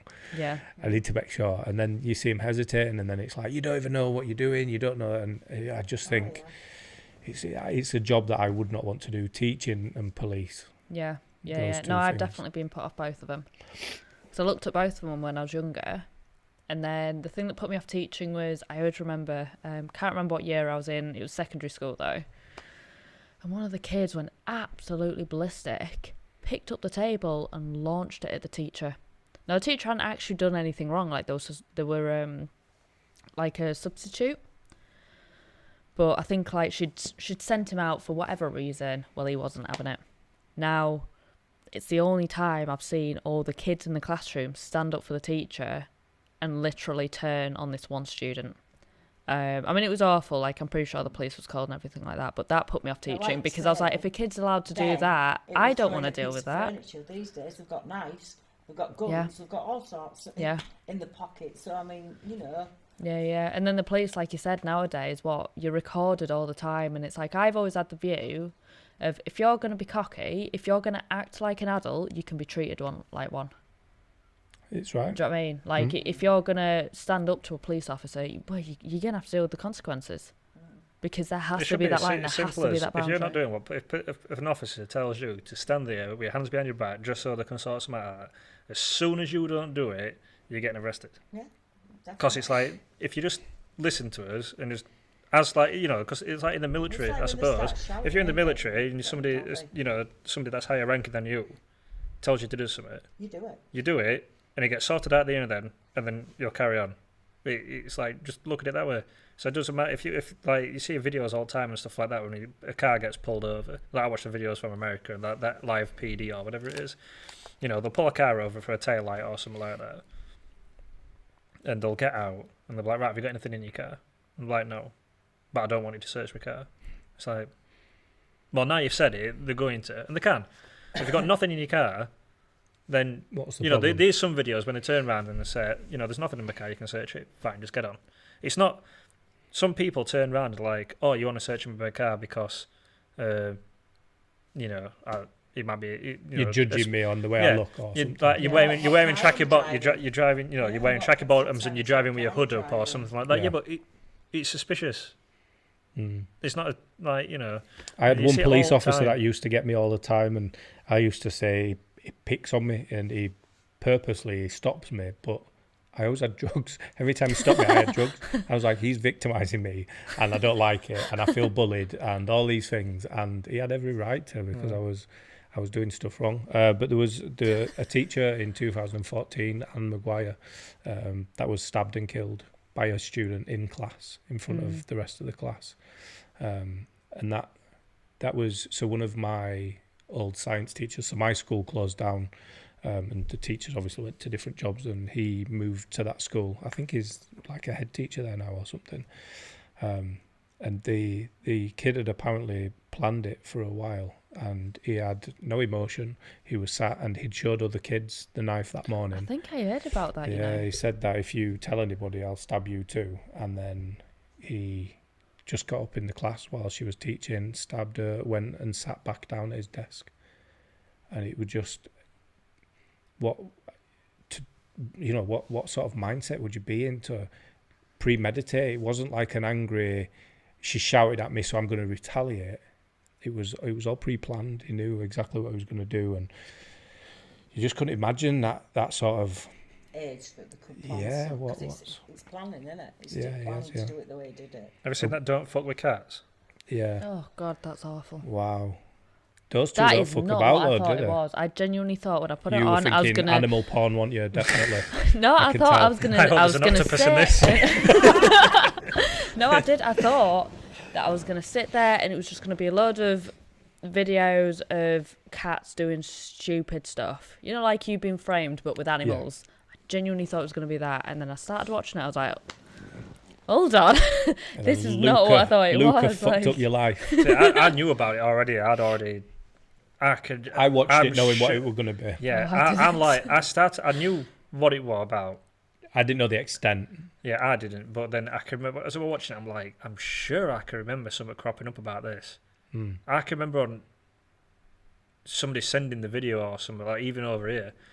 But before the documentary came out, you'd known about it, right? Okay. Yeah.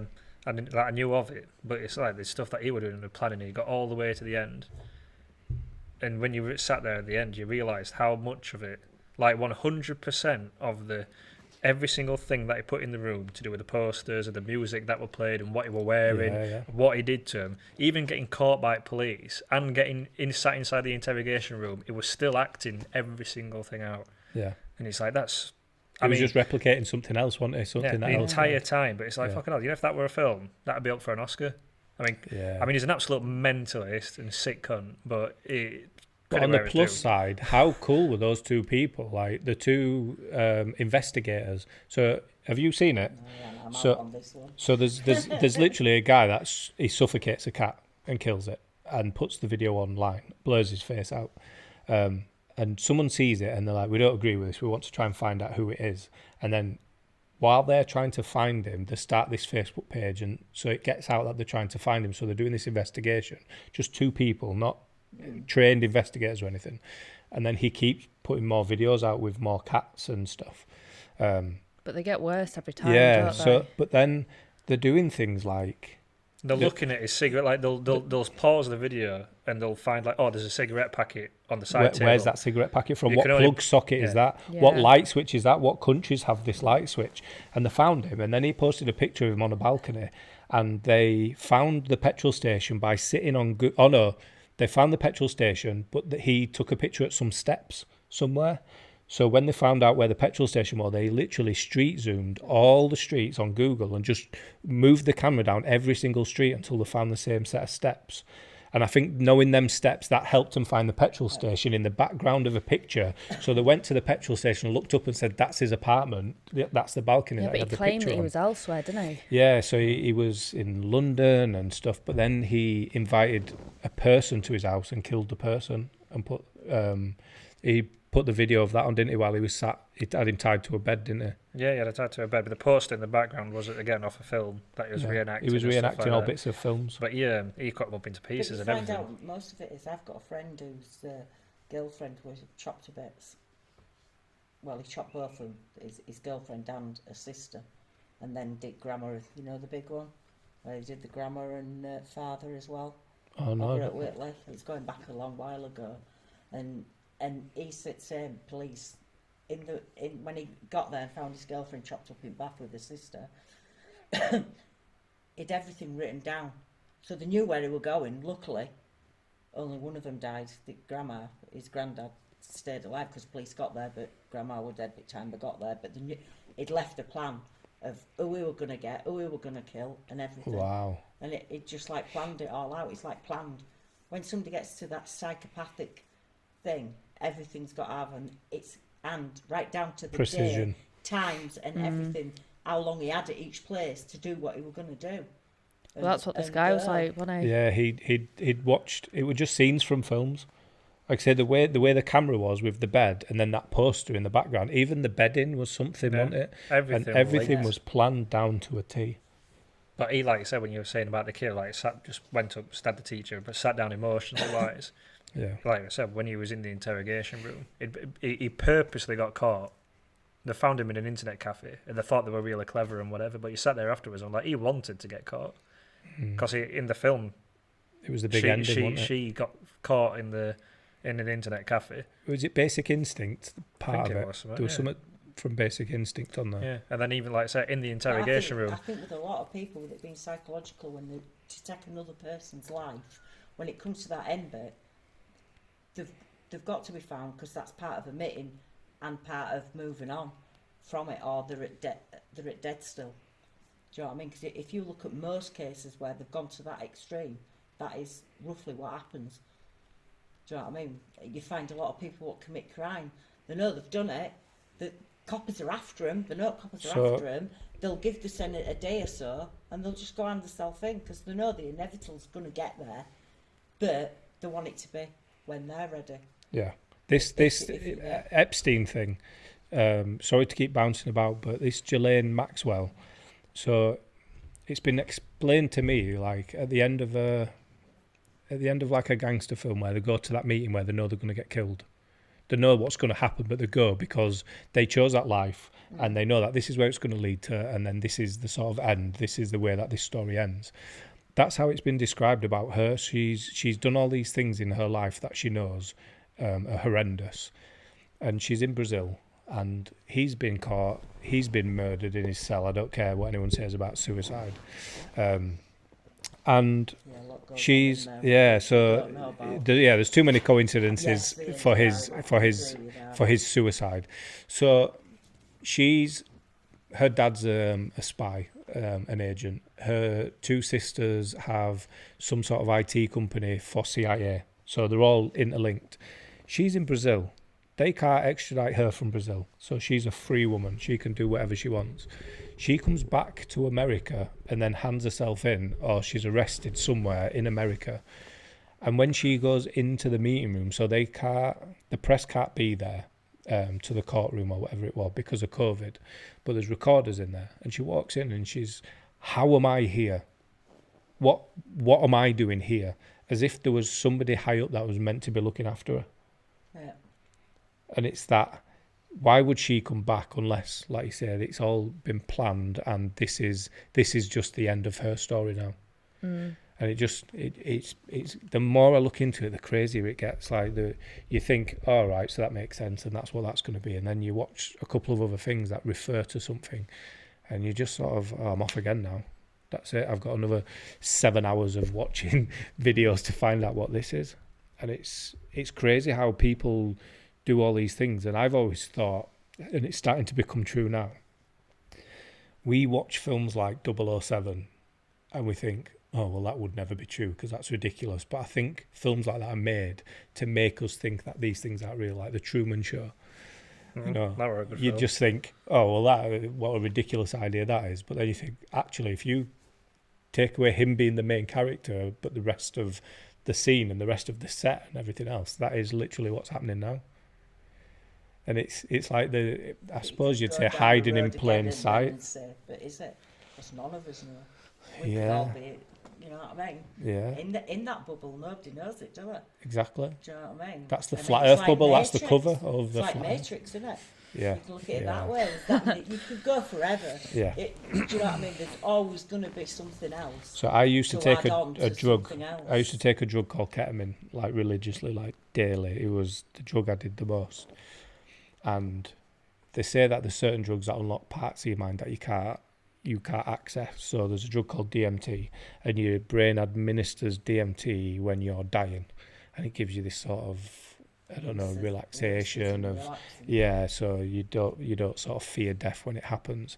So you can take DMT, and it gives you this particular buzz, or this realization, and it's meant to be this sort of like life-changing sort of view. So I don't know.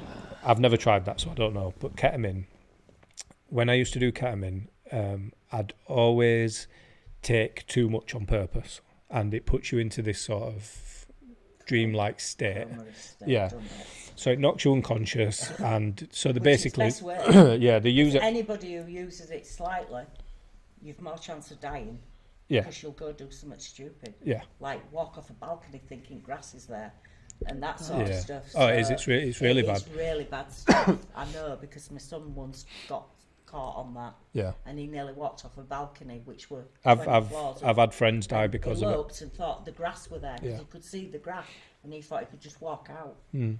Do you know what I mean? If there hadn't been somebody grabbing him. Yeah. it But would when be I scary. did it, so if you So I imagine, know it's bad um, stuff. nothing's real. So all this here, we just imagine that this is what this looks like, and all we are is thoughts. So we don't even have bodies. We just we make people think that this is what we look like, and this was every time. And I'd just be this thought being pulled around this room, and it was always red. It was just a big red open space. There were no walls. Everything you could see was just red, and I'd be getting pulled around this room. And it was like you say, like the Matrix, and nothing was real. We just say that that's what this looks like. We're programmed to sort of think. And when I watched the Matrix, I was just like, this is what Ket is.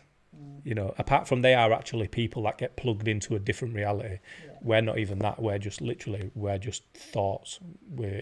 At most we're a brain, and that's it. No body, no nothing like that. And it's just crazy to think that that's how some people actually live the life and think, you know, these things are real. But that's the closest to anything like that I've ever come, where you sort of question reality. Other than that, I'm very, like I say, I'm more science. Down to earth. This is here because I can feel it. You Yeah. know, I'm not sure about sort of religion anymore. I'm not sure about psychics. I'm not sure about, you know, I can talk to the dead or I can get messages from the dead. I'm not sure about that, but I will go to a grave and talk as if someone could hear me. So why would I do that if I didn't believe in some sort of afterlife or spirit or something like that? But that could be your own self giving That that assurance that Yeah, it you- could be like a you comfort what you thing. need to let out. But then I should believe psychics. But I not- think what I need to do is I need to go and see one. Do you know what I want to do? I want to get one on, and I want to sit and film us talking about my doubts and then whether it's filmed or not, let them tell me stuff from people who I know that have passed, and then have the whole thing. So then, if I change my mind or if I believe There's them, a lot of skeptics out there. You've got to get around. I believe in it because I've had one. Okay. And I had one, and she was good, and she told me stuff that no one else would have known about my husband when he was killed. Do you know what I mean? did he then have a message to pass on to you, or was it just so that you knew he were there? No, he passed messages on. I had quite a long conversation. Okay. I went after a year after he died. I went to see one, but not come through. And she says that because his accident was so horrific that it could take years before he'd come through. Because even though it's not just that he was in a bad accident, and it could take. She says it can take longer for them to come through. Yeah. Because they've got to get through what they're going through before they can then move to the next stage. But so I went back, obviously, again, waited 4 years. I waited, and I went back, and I mean, sexual stuff. She come out with what we were used to get up to and stuff. What nobody else. Hey, knew, calm down. I'm just saying, it's stuff that you wouldn't talk to other people about. Yeah. Do you know what I mean? Things that you did together, what you don't do with everybody. Do you know? You get what I mean, don't you? I mean, so she knew stuff like sex, that. She's not denying it though. Hey, I tell you what, there's more than methodical down there. But yeah, but you get what I mean. She knew stuff that no one else would have known. Yeah. Do you know what I mean? Do you believe in it or not? Or are you not known, or is it? It scares me. Okay. So I don't really like to have an opinion on it because I feel like if I say that I don't believe them, They're gonna come and get you. yeah, basically, as crazy as that sounds, like I'm a bit like, oh. Okay. What about you? If what about like ghosts and stuff like that, the one time where I fully know that I were awake, 100%, without a doubt in my mind, I were fully awake. Okay. And this won't be so I'll start at the beginning. I would have seen it with this lass. I moved into she wanted me to move in with her in her parents' house, so I did that. And they told me before that in fact they told me afterwards. But I was laid in this bed, so I've got a bed facing this way, a little room, door in. It's one of them doors that sort of collapses like that, like folds. Yeah. She got up in the morning, go to work. I stayed in the bed, but because she did her hair and whatever in the room, I were awake. I would have stayed there. And she always shuts the door behind. And at one point where I was laid on my left-hand side with my face down, really, looking away from the door. And I didn't hear it open, but I felt it open. You know what I mean? Like I could feel like the draft coming through, path through the door. And I just felt like someone were there. Or somebody, I thought it was like a little sister or something, because the little sister was 11. She had the room next to us. And I thought she would have stood there, like either looking at something or looking at something into our room or whatever. And I lifted my head, and it's all I got to was probably about this high. But it was the last that I would have said, going off body size, because I didn't see anything above. 6 or 7 years old. And it was a white dress that come to about here. And just stood bang on. You know, if you like the little metal strip between the doors that separates the carpet and whatever, stood bang on that. Right. So could you see the strip through her feet, or No, solid. Okay. Like fully physical. Somebody were there. I couldn't see through it. I could see it properly clear. And as soon as I saw, I heard, "Don't look at me." And I looked down, and then I was It like, said, "Don't look at me," and you took that on and didn't look. Yeah, I said, "Don't look at me." I got a glimpse. I got, "Don't look at me," and I looked away straight away. I looked down. No, I wouldn't have been doing that. Oh, it's freaking me out.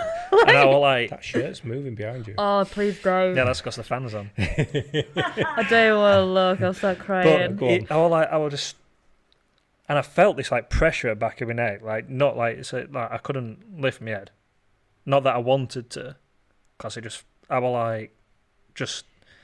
I was scared, but I wasn't. I was like confused, but I knew there was somebody there, sort of thing. And I don't know, probably It was only about 10 seconds, but it was a long 10 seconds. Yeah. Felt like an hour or something. But I just slowly lifted my head back because I could feel like there wasn't stood there anymore. So I lifted my head, nothing door, but the door was still open. And I was like, and then later on when she got back, I said, "Did you leave the door open? Like when you left?" And he goes, "No, I closed it like I always did." I'm like, "Oh." And then I was like, okay, well, I know that there's them sort of things where people say you're awake, but because you like sort of trance between dream, like you had a dream and you get woken up suddenly or something, you can, because your brain's picturing, when you dream and your brain projects stuff, doesn't it? That's what you see. Sometimes it like crosses over or something. But probably like a month after or something, I started watching that Ghost Adventures thing on like YouTube with like Zach and there's like three of them. They go around like filming like apparently haunted places and try capturing ghosts and things like that. And I was watching, I was like, it's bollocks, you know, or some of it is at least. But then we watched it and then they turned around and goes, "Oh, we've actually got a ghost in this house." And I didn't say anything to her, but I was like, "Okay, what do you mean?" And he goes, well, apparently there's like a little like girl in a white dress that, you know, people have seen here before. And he goes, I think it said she's seen it before. And he goes, "Oh, they're having a little sister having had some friends around and they're going out.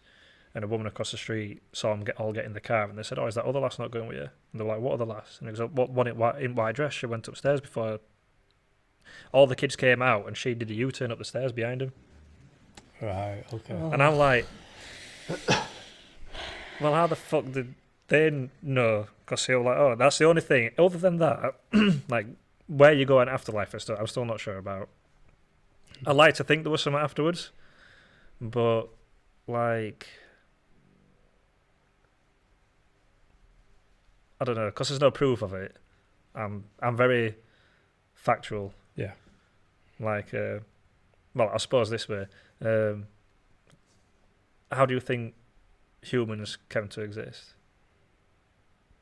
This is like, it's just like straightforward thing, because there's evolution and things like that, which is totally wrong. But I mean, physically, how does that? Because obviously, get told about religion where God created us and this, that, and other. Like, genuinely, where do you think? I'm more evolution, but Right, from what the? From like apes. Right, okay. Because that's obviously that's one of the biggest theories that that we come from apes and whatever. But I've got one that I told my science teacher when I were in school, and I drew it on the board. I had to draw it on the board to try and explain what I meant. So can you explain it now? Yeah. All right. But I told it him, and he looked at me, and he was like,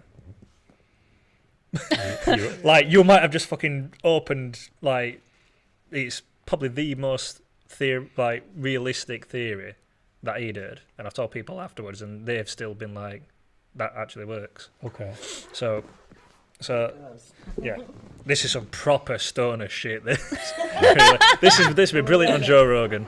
Right. I'm ready for you. So right up till now, obviously, we can look back and find fossils, dinosaurs. We knew that all the things that we knew exist, we can find. We can backdate to so long. Right, so if we start at the beginning, where dinosaurs, as far back as we can go, there were dinosaurs.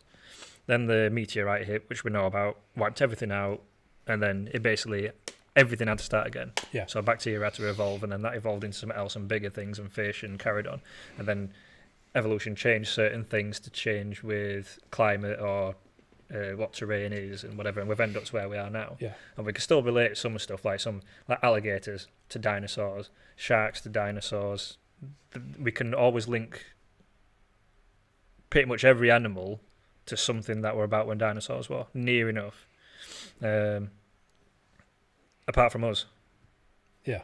And so, like I said, when people say, "Oh, we evolved from apes and stuff like that," we found human fossils or like cavemen stuff before the earliest ape findings.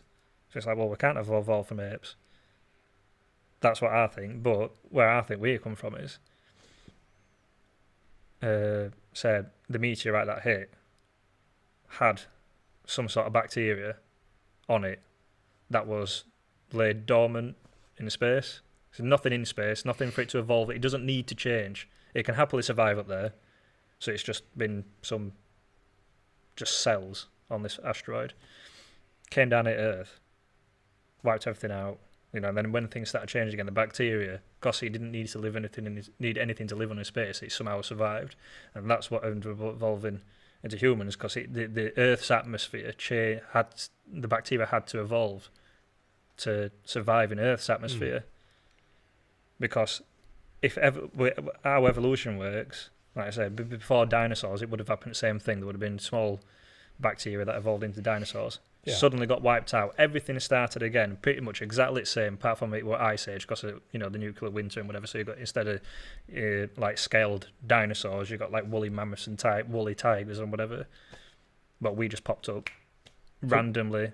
So what did we start as then to then become human, or did we just the bacteria off the asteroid that had to evolve to survive? But it would have gradually got bigger and bigger. So were we? Well, we might not have needed to. That bacteria, as soon as it hit our atmosphere, I suppose look at the Superman, well, the Superman or Superman, on his planet, it would just be like, say, just a normal person, whatever. Yeah. But when he was younger, he got sent to Earth and he got his powers and he's stronger because of Earth's atmosphere. Yeah, it just instantly changed. He didn't need anything else. So in every still had a human form before he got here. No, it didn't need to. It only needed to change because of Earth's atmosphere. If it crash landed on another planet, it might not be like Mars. If that asteroid hit Mars, it's a different atmosphere. It might not evolve into anything. I'm not saying that there's humans other anywhere else in space, but I'm saying because of Earth's atmosphere. Because that'd explain why it popped up. That's everything before the asteroid hit and afterwards is relatable, apart from us. So we have carbon in our bodies, which is literally you only get it from dead stars. So when a star burns out, that carbon is what we're made up of. So that makes sense. If that asteroid was collecting as it was going and then hit, ooh. Because it's just a massive difference. You can link every single thing on the planet before asteroid hit and when after. As soon as it hit, we just massively changed everything.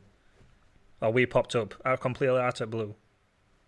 And so if we evolve from other things, then you'd find the fossils and things like that, or the bones like they have done, like with cavemen and whatever.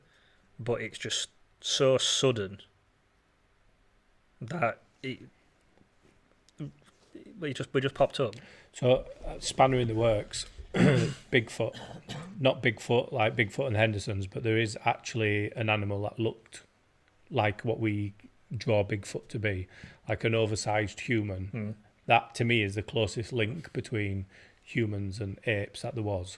But when you're talking about historically, like before monkeys, then I suppose it does make sense. Because the Ice Age was straight after, or pretty much the biggest thing, or after the meteorite hit Earth. It was that's the main next thing from bacteria evolving into actual moving or animals. But we also popped up at exactly the same time. They found remains that are exactly the same age as what they are.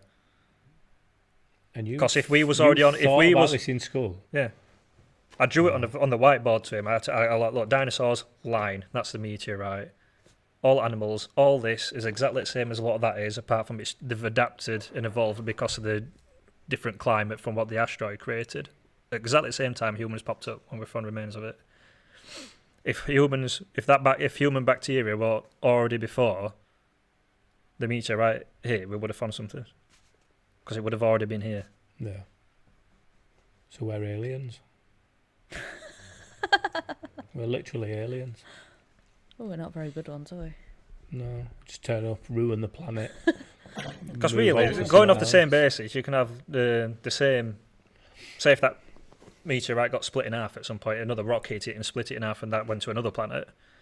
That same bacteria could have evolved because if it landed on a different planet with different atmosphere and different circumstances and climates and whatever, that could evolve in something that looks like a fish. If you look at some of things, what's on our planet, what were on the planet well before, how the hell could they fucking do that? like pyramids. How the hell could they do that? So there's an interesting know thing what about I the mean? pyramids where And other stuff what were built that long ago. Yeah. How could they cut it with tools that they had in them days to that so precise? No, so but this it is the thing. So the pyramids So then you can are do all it. aligned with the stars and stuff. So there's a lot more to it than it just being a structure. And you think, how did they know to Know do all that, those things? yeah. But there's a theory now that there was human civilization before what we know now. So I don't know if you went off Bible years, so before zero. So this might even be, so the asteroid hits, we have a human civilization. These humans create more tools than what we have, not what we have now, but they're more civilized than rope and sticks and wooden wheels. And they created all these things, and then that civilization just died out. And then however many years later, these things were found and Well, the it's human like civilization starts who, again. Who got first rocket up from America? It was German, wasn't it? They said that When was this, in the 60s? yeah, Oh, they don't said know. It was that, all done at Universal Studios. that he could have, didn't they? Had some contact with aliens. For him to know stuff that he knew and how he built rockets and how he got us up there. And when he were a kid, he'd drawn pictures of rockets and everything. And a space station, and that's all here now. But, like they've said, over the last 15 years from when he did that, there's been nothing. Well, So how do you know, like, some hints? they used to You draw could go spaceships forever. on the hieroglyphics and stuff, didn't they? So where did that imagery come from? They also used to draw really tall people, which No, it's would, not a question in my mind that there's aliens. yeah, we'd course be it is. ignorant Yeah, to of course think. it is. Yeah, but do you Well, think they he saw got like it wrong. meteorites and just presumed it was going to be like a spaceship? I don't know, because they're very sort of descript. Like how, if you asked a child to draw a spaceship now, they're very similar to what's No, it just looks like a what's carved in. looks like a it's- sunny side up egg. Yeah, like literally like a half circle, but then some have sort of things coming out of the bottom where you'd think, is that a light coming out, or is that like something moving up? But so there's obviously the Area 51 thing where we apparently have Yeah, crashed yeah. ships. There's You see, that's what they said about in Germany, that they had got stuff, and that's how he got to where he got with the spaceship shuttle. yeah. So there's a guy called Bob Lazar who's apparently used to work. Have you seen that interview with him? He used to work at a bunker that was not Area 51, but in the same compound. So they used to go to a specific airport, and then a group of them would get flown into Area 51 on like a uncharted plane. It was like a government plane, and he was an engineer, and he was asked to reverse engineer technology, and he describes it as a metal basketball type shape on a metal plate, and the ball will just sit on it. But then when it's activated, the ball hovers, and it has its own gravitational field, but it's a negative, so it pushes. If you went to touch it, it would push your you hand away. And if you think about how spaceships are described as flying, the only real, like an engine will shoot you off in that direction, but to turn, an engine can't, like a rocket can't take tight corners. You know, you have to have technology like obviously But how with did he cars know? and steering This and is another stuff. thing. How did he know what track to take to keep that to going straight without Yeah, well, this any is it. other But this, influence from somewhere? but this technology. So you think about a spaceship, an alien spaceship, or a UFO, whatever you want to call them. It changes direction, and that's how they've always been described as flying, and then just immediate speed. If you could reverse gravity, and it's a separation between you and whatever's close to you. So if you're close to the floor, that power to throw you off in that direction makes sense. And his job was to reverse engineer, so to figure out how this basketball gives off its own gravitational push, and then they can use it in war or in whatever, in the army, whatever they need it for. And when you hear somebody talk about stuff like that, part of you sort of like, well, did it really happen? But this is something he's been talking about for 12, 13 years, and a lot of the stuff that he's said has been confirmed. So can you really? And he said there was a ship type thing that was there, but he doesn't know whether the American government made it or if it was something alien. But he had the chance to look inside it, and inside the ship it was all smooth. There was no dashboard, there was no controls. It was just like a hollow inside, and you would only fit somebody in there that was 3 or 4 foot tall. It was too small for an adult human to get inside, and these were just hovering. So it just makes you think, like, there's got to be some truth in it. But I think there is. But until they come out and say, yeah, this actually happened, and, you know, it's all classified stuff, until that gets sort of taken down and say, yeah, we did actually get these, and this is what they look like. And again, you've got films like Independence Day. Maybe that is what aliens look like, and they've done that so that we think, oh, well, this isn't true. Yeah. You know, this has been, you know, Hollywood. They've had their sort of touch on it to make us think. Well, it's Paul not true. did the film Paul, didn't they? Yeah. Seth Rogen and Simon Pegg and Nick Frost. In that, Paul turns around and says, you know, the film is like, oh, I love that movie. And he goes, oh, yeah, I told them about it. Yeah, they based it off yeah, me. Yeah. Your mobile phones and stuff like that. I said, how do you think they figured that out? Because I told them. I mean, they had me in the bunker. Well, they just fed me weed, essentially, and I just told them how to make shit. I said, it's like, oh, yeah, it could happen, because it's only been, how advanced we've come since 1900s This to is compare the now. thing. You had a long stretch of not much, like the car, maybe, but then you think how quickly things have changed since the 60s. Well, not even that. From, say, 1850s. 1850s, I think, really is when, I suppose, you got your bigger, you started getting your way bigger ships, way rifles, and something that you can really compare it to now. So that's 1,850 years since Death of Christ. And then you've got the fuck ton, how many more tens of thousands of years from Egyptians and stuff like that. Yeah. That is basically just the same. So in the last 150 years, I've completely changed. I've thought about all this before. Yeah. You know. It's bonkers. Like, just the rate at which we're creating stuff. I can understand why with some stuff, because it's like, as soon as you figure one thing out, and you know what people like today, we've got you find another thing because you've done that one. It's like a chain reaction. You can just keep bouncing off, and you know there's that many people like in companies and stuff that doing it now these days. Like, it's not really surprising when somebody comes up with something new, really. But I suppose it's I've always said everybody that would start a war with, the last country I'd want to go to war with would probably be Japan. Because of technology.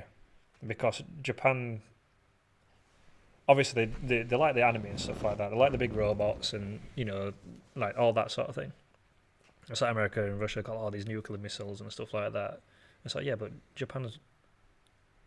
It's like all this thing that we find stupid, like in the anime cartoons and stuff like that, where they got these big robots. They're trying to make the big robots. You know what I mean? It's like America just like, you know, you look realistically, oh, that's just stupid, it's a cartoon, we're not even going to attempt it. Yeah. They're trying to do it. And they'll have made... Russia's like... Russia will just run up to impale you, like they're just... Well, yeah, rude Russia's... to us. Yeah. Like, But I mean, even a war anymore, technology-wise... it's a button, this is it, it's just missiles, and there's no... And and this is the thing about technology, you need to invent things first, because if somebody else invents it before you, they've then got the upper hand. You know, well, that's what the race went in World War II with the and the Cold War, when it was trying to make the biggest, essentially, bomb. Really, so it always got the most power. Whoever does it first. The mission to moon, I'm not convinced that happened. The only thing that makes me question it is that it happened, but too many people were involved for it to be covered up. But then, how did we have the technology to go in the 60s, and then all the research, all the paperwork, everything that it took to create that rocket to get us there and back disappears, and now we still can't land on the moon, let somebody get off, get back on and come back. Like they've not had that technology, but we did have it in the 60s. It just doesn't make sense. who said that we don't have that technology? No, from like maybe 10 years ago, we've only just figured out how to, but then there's still people saying that we still can't go to the moon. We still haven't been. We've still never gone into space. I speak to a lot of people who have a lot of opinions on a lot of things. And like I say, if someone's passionate about something, I'll give them as many hours of the day as they need. If it's just people who are just sort of like, oh yeah, it's just I've heard this thing, but the people I speak to have done like hours and hours and years of research, and you just think there's got to be some for them to 100% think that this is true. But yeah, everything disappeared. The conversation I had was that we've still not been to the moon. We've still never been and landed on there, and we still don't I know know. some of the photos caused questions and stuff like that. Some of the what? Like some of the supposed photos or like the Oh, yeah. videos and It's stuff. because like, some of it, like like with like a bunker, 50p shaped bunker, wasn't there, what showed up on moon? And when they went to there, they went on the buggy. The cameras were there with them, but then you saw everything else, and then you heard them come back, and it were like the stuff what were hidden from that expedition. Definitely. Yeah. They're not saying they hidden the leaked interviews with fucking hell. What about astronauts' name? Buzz Aldrin and Armstrong. Neil Armstrong. Yeah, you're not seeing the leaked interviews of them. I've seen them refusing to speak to people about stuff, and certain swear, stuff they to refuse swear on about. to swear on the Bible that they landed on the moon. They've all refused to do that. No, they're ones where they turn around and say that they want alone at moon. No. They want to learn on moon. They want alone at moon. No. No, but that's what I've heard as well. Yeah, I've watched it. I've seen the videos myself. Yeah. It's copped around. They creep around on the internet. So did so often or they- whatever. They're turning around and so when they landed at the moon, so they're on the horizon and stuff like that, they were being watched towards But the never dark said side. who or what. No, Because that's the other The- thing. We've never seen the back of the moon either. So there's that. I mean, Transformers made a film of it, Dark of the Moon, didn't they? But is it sort of what? No, they turn around because that's when you said, oh, you're like you were just saying, oh, we haven't got we've only just found the technology again to go back up to the moon. I don't think it's that. It's they're going up there with the ability to actually do something. Because really, even then, yeah, we got I believe that we went, they got the capability to get up there. We had no capability to take stuff up there to do actually fucking anything with. I mean, what do? They go up there, they put a flag down, they even have spent about 10 minutes back at thing and fucked off again. It was pointless, really. It was just a race, it were an ego thing, stunt, really. And it were a good one. But, they turned around and then said, they've said that, they weren't alone. They were being watched from Horizon by something. And there were a few of them, like some humanoid thing on edge. But I think that's what I think we haven't been back because it's pointless going back up there without they're trying to figure out the capability or how they can get more stuff up there to actually get like a base and stuff on there so they can start doing stuff. That's where they're showing they look like a skull when they zoomed right in on them. Yeah, but that would look like a skull, didn't it? Yeah, it looked like a skull, but it was just lighting from craters and stuff that just looked odd.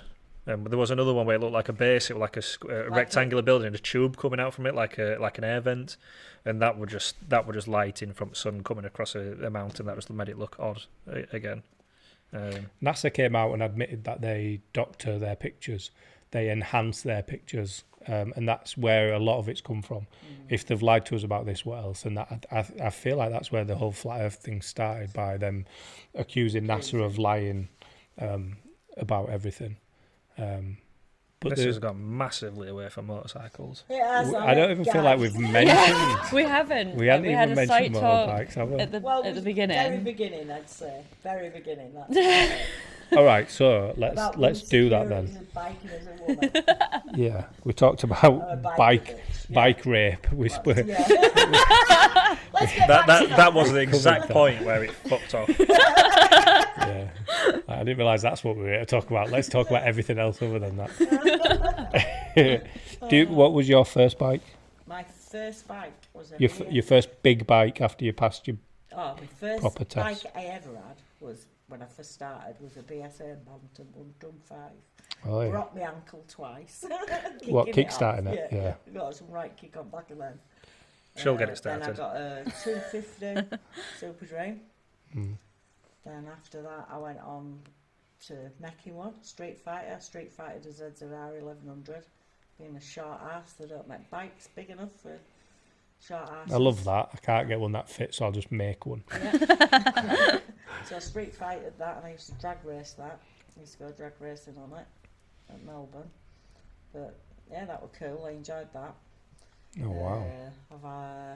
Oh God, FJR 1200, 1100. Just got rid of a GX 1400. Was it white with the blue paint? Ah, I Just love sold them. it. Yeah. I've got a Honda Hornet now at the minute, Okay. which is all right. I've had loads of bikes. Yeah. I thought I was getting to that age where I should buy a Harley. I had it 3 months, I killed it and I had to get something else. That's when I went out and bought a Bix of 14. I had an Harley for 6 months. I went through 2 pegs and belt twice in 6 months because I was just killing it. It's American shit, though, isn't it? Yeah. But you say you get to that age, don't you? And it's nice cruising. I wasn't ready for it. No. So I've wasted a lot of money on that one. That is only a downfall with bikes. You can lose a lot of money. Yeah. And bikes, you can swap and change a bit more than you would your car, I think. Yeah. Especially when you first get going. The first bike I had was a Honda H100 with no foot pegs. You just had to bend your legs behind you and then swing your foot when you wanted a brake or a gear change. And then I bounced between KMX, DTs, never legally. Like I never had a license or insurance. And then I got a Kajiva Mito, which is a 2-stroke 125, 100 mile an hour monster. It's a lovely smell to it. Yeah, and the noise and the of the road. smell, yeah, just that unleaded smell. Sound of the road. The unreliability. Yeah, that's it. Fucking shit. I kept the first piston I ever blew. I think it was a KMX. I had it as a souvenir, and it used to happen a lot. But then I went to prison in 2013, came home 2014, just before Christmas. And I thought I'm going to do it properly, so I got my CBT and I got a RS4 125, so the 4-stroke version of the old sort of Death Trap RS 125. And I loved it, and it was just nice to be out. And because I've been riding for such a long time, it were, we'd go to the coast, and in the twisty bits, I was overtaking like big bikes, and we get to a straight, and they'd all go off, and I'd be like, bastards, I'll get you. And then when I passed my test, I went straight onto a Bandit 1200. Yeah. I absolutely loved Nice. it. Really loved that bike. Yeah, It was just quick, top end, and then I got knocked off that. I got knocked off that on a Monday. I mean, to be honest, your Bandit it's one of your best bikes because there's about 14 other bikes you can get bits off for it. Oh yeah. It's reliable. And you can It's customize cheap. them quite a lot to what you want it. Customise it. You can put upside down ears. You can drop Yeah. back end up. You can do all sorts with them Yeah. for next to no. Bandits, when they brought them out, they're the big knees, really, Yeah. to be honest. I loved it, but like I say, that got wrote off. 1250 ones. You Yeah. go get them gas flowed and that lot, and wow, Yeah, they're ruthless, aren't they? ruthless, rip your Yeah. arms off. Honest. Yeah. That's why I decided to chuck one in that one I'm building. That's a 1200 Bandit engine. Is that what engine you're using? Yeah. It's Yeah. got custom windowed engine casings on it. Yeah. I want to shove a turbo in it. You see, I That'd be was looking into it. I wanted to do that up. So rather than upgrade into a different bike, I wanted to do it up. But then when I got knocked off, I got a higher bike, and then I got knocked off the higher bike a few days after. Broke my hand, took all skin off one of my arms. I got that little Ola Mini that I should have done. And I got the Triumph because I wanted something nice, something that was going to keep me getting back on a bike again. Because I've only ever had 3 accidents, and they've all been. One was in 2000. They always say you don't learn to ride till you've had one. No, this is it. Oh, don't say that, No. Matt. No, ride Don't a say bike. that. You should not ride a bike if you're not willing to come off. Yeah. Because But you do learn a lot from you it. learn a lot you do. from that. You learn a lot and from it. you'll ride confident, more confident with that in your head than what you will think. Yeah. I'm not going to come off. Yeah. You go on sometimes about, I wish I could get a bit thingy in that. Half of it is your confidence. It's nothing to do with your riding. You're a good rider. You pick your lines right, but you haven't got the bollocks to give it. Yeah, but to because be you fair, are. I've not been riding for Yeah, but a you long have. time. I feel You like have. I've almost joined the game quite late. Get on. Do you know what I mean? Yeah. Well, no, because a lot of the other riders who I ride with, they've been riding since they were kids. Yeah, that's me. I've Do you know what I been mean? riding Whereas since I was like 16, I got on a bike 15, at, 16. like, what, I think just before I turned 24. I'm only 25 now. But you're Do you know what I riding mean? So skills it's are kind of there. like I've not Your lines are started there. on the It doesn't 125 or matter how anything. you could be riding 2 days, and you could be the best rider ever. You could wipe floor. It's what's up here Yeah. and what you don't let get here. It's a little bit of skill and a little bit of stupidity and a It little is. bit of confidence. It's a bit And of Yeah. everything, and you lack that bit of confidence Yeah. because your lines are good, and everything else, and your stops and your take and everything's brilliant. Well, apart from hill starts, they're just- questionable. You just you just ain't got that. You need to get But that. it comes with time, do, it really. You comes won't, with time. you'll have a Yeah. couple of near misses, and then you'll realise that it's not that bad, you know, and then you'll worry a little bit less. I think some of it as well is because obviously I'm on a little R3. It's only a little 300cc. Now in my head, I'm like, oh, it's only a little bike. I'm not always I'm not gonna make the overtakes and stuff like that because I've obviously ride with people who all on bigger bikes and they make the overtakes look easy. And then whenever I feel like I go for an overtake, I'm like, oh God, I'm not going to make it round this. But it's like, I mean, I've tried what you've said and obviously drop it down gears and it doesn't matter if I rub the tits off it and stuff like that. Well, it don't, because that's what But- it's for. It's a red line. You know, you want to get anywhere, you've got to get it up to that red line and get it in that red. Yeah. Then up another gear, back to that red, and you're off. Yeah. But I'm just always Then worried I'm going to like when blow you the are- engine or something. Because, I mean, this They're thing, like built even like for with it, my they're car, built for I'm in it. a little 1 litre Toyota Igo. So if I go for an overtake is in that, little. it's not If going to you were on an go. old bike, you would But- probably blow it up doing that. But the new bikes, they're made for it. They're simply made for it. Yeah. Do you know what I mean? And you're not gonna.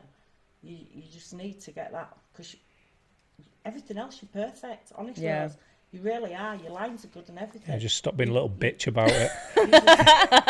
You just need to kick your ass and get on with it. Yeah. Yeah. Do you Yeah. know what I mean? And it's like I say, anybody who rides a bike should have it back at head. One day I could come off. Yeah. You know, you drive a car. One day I could crash it. It's only the same thing. Yeah. But you're more confident in car than you are on bike. Yeah. But with my car, I've been driving years. You've got all your Like- gear on as well. You've got proper gear on. You're not riding like in my day. We used to just have a pair of Doc Martens on, you pair of jeans and a denim jacket. When I first started riding, you didn't all go out and get all this fancy gear. What's about now? Yeah. Do you know what I mean? Everything's there, and that needs to be building up in your confidence. Yeah. I've got the right gear on. If I come off, I've got the right gear on.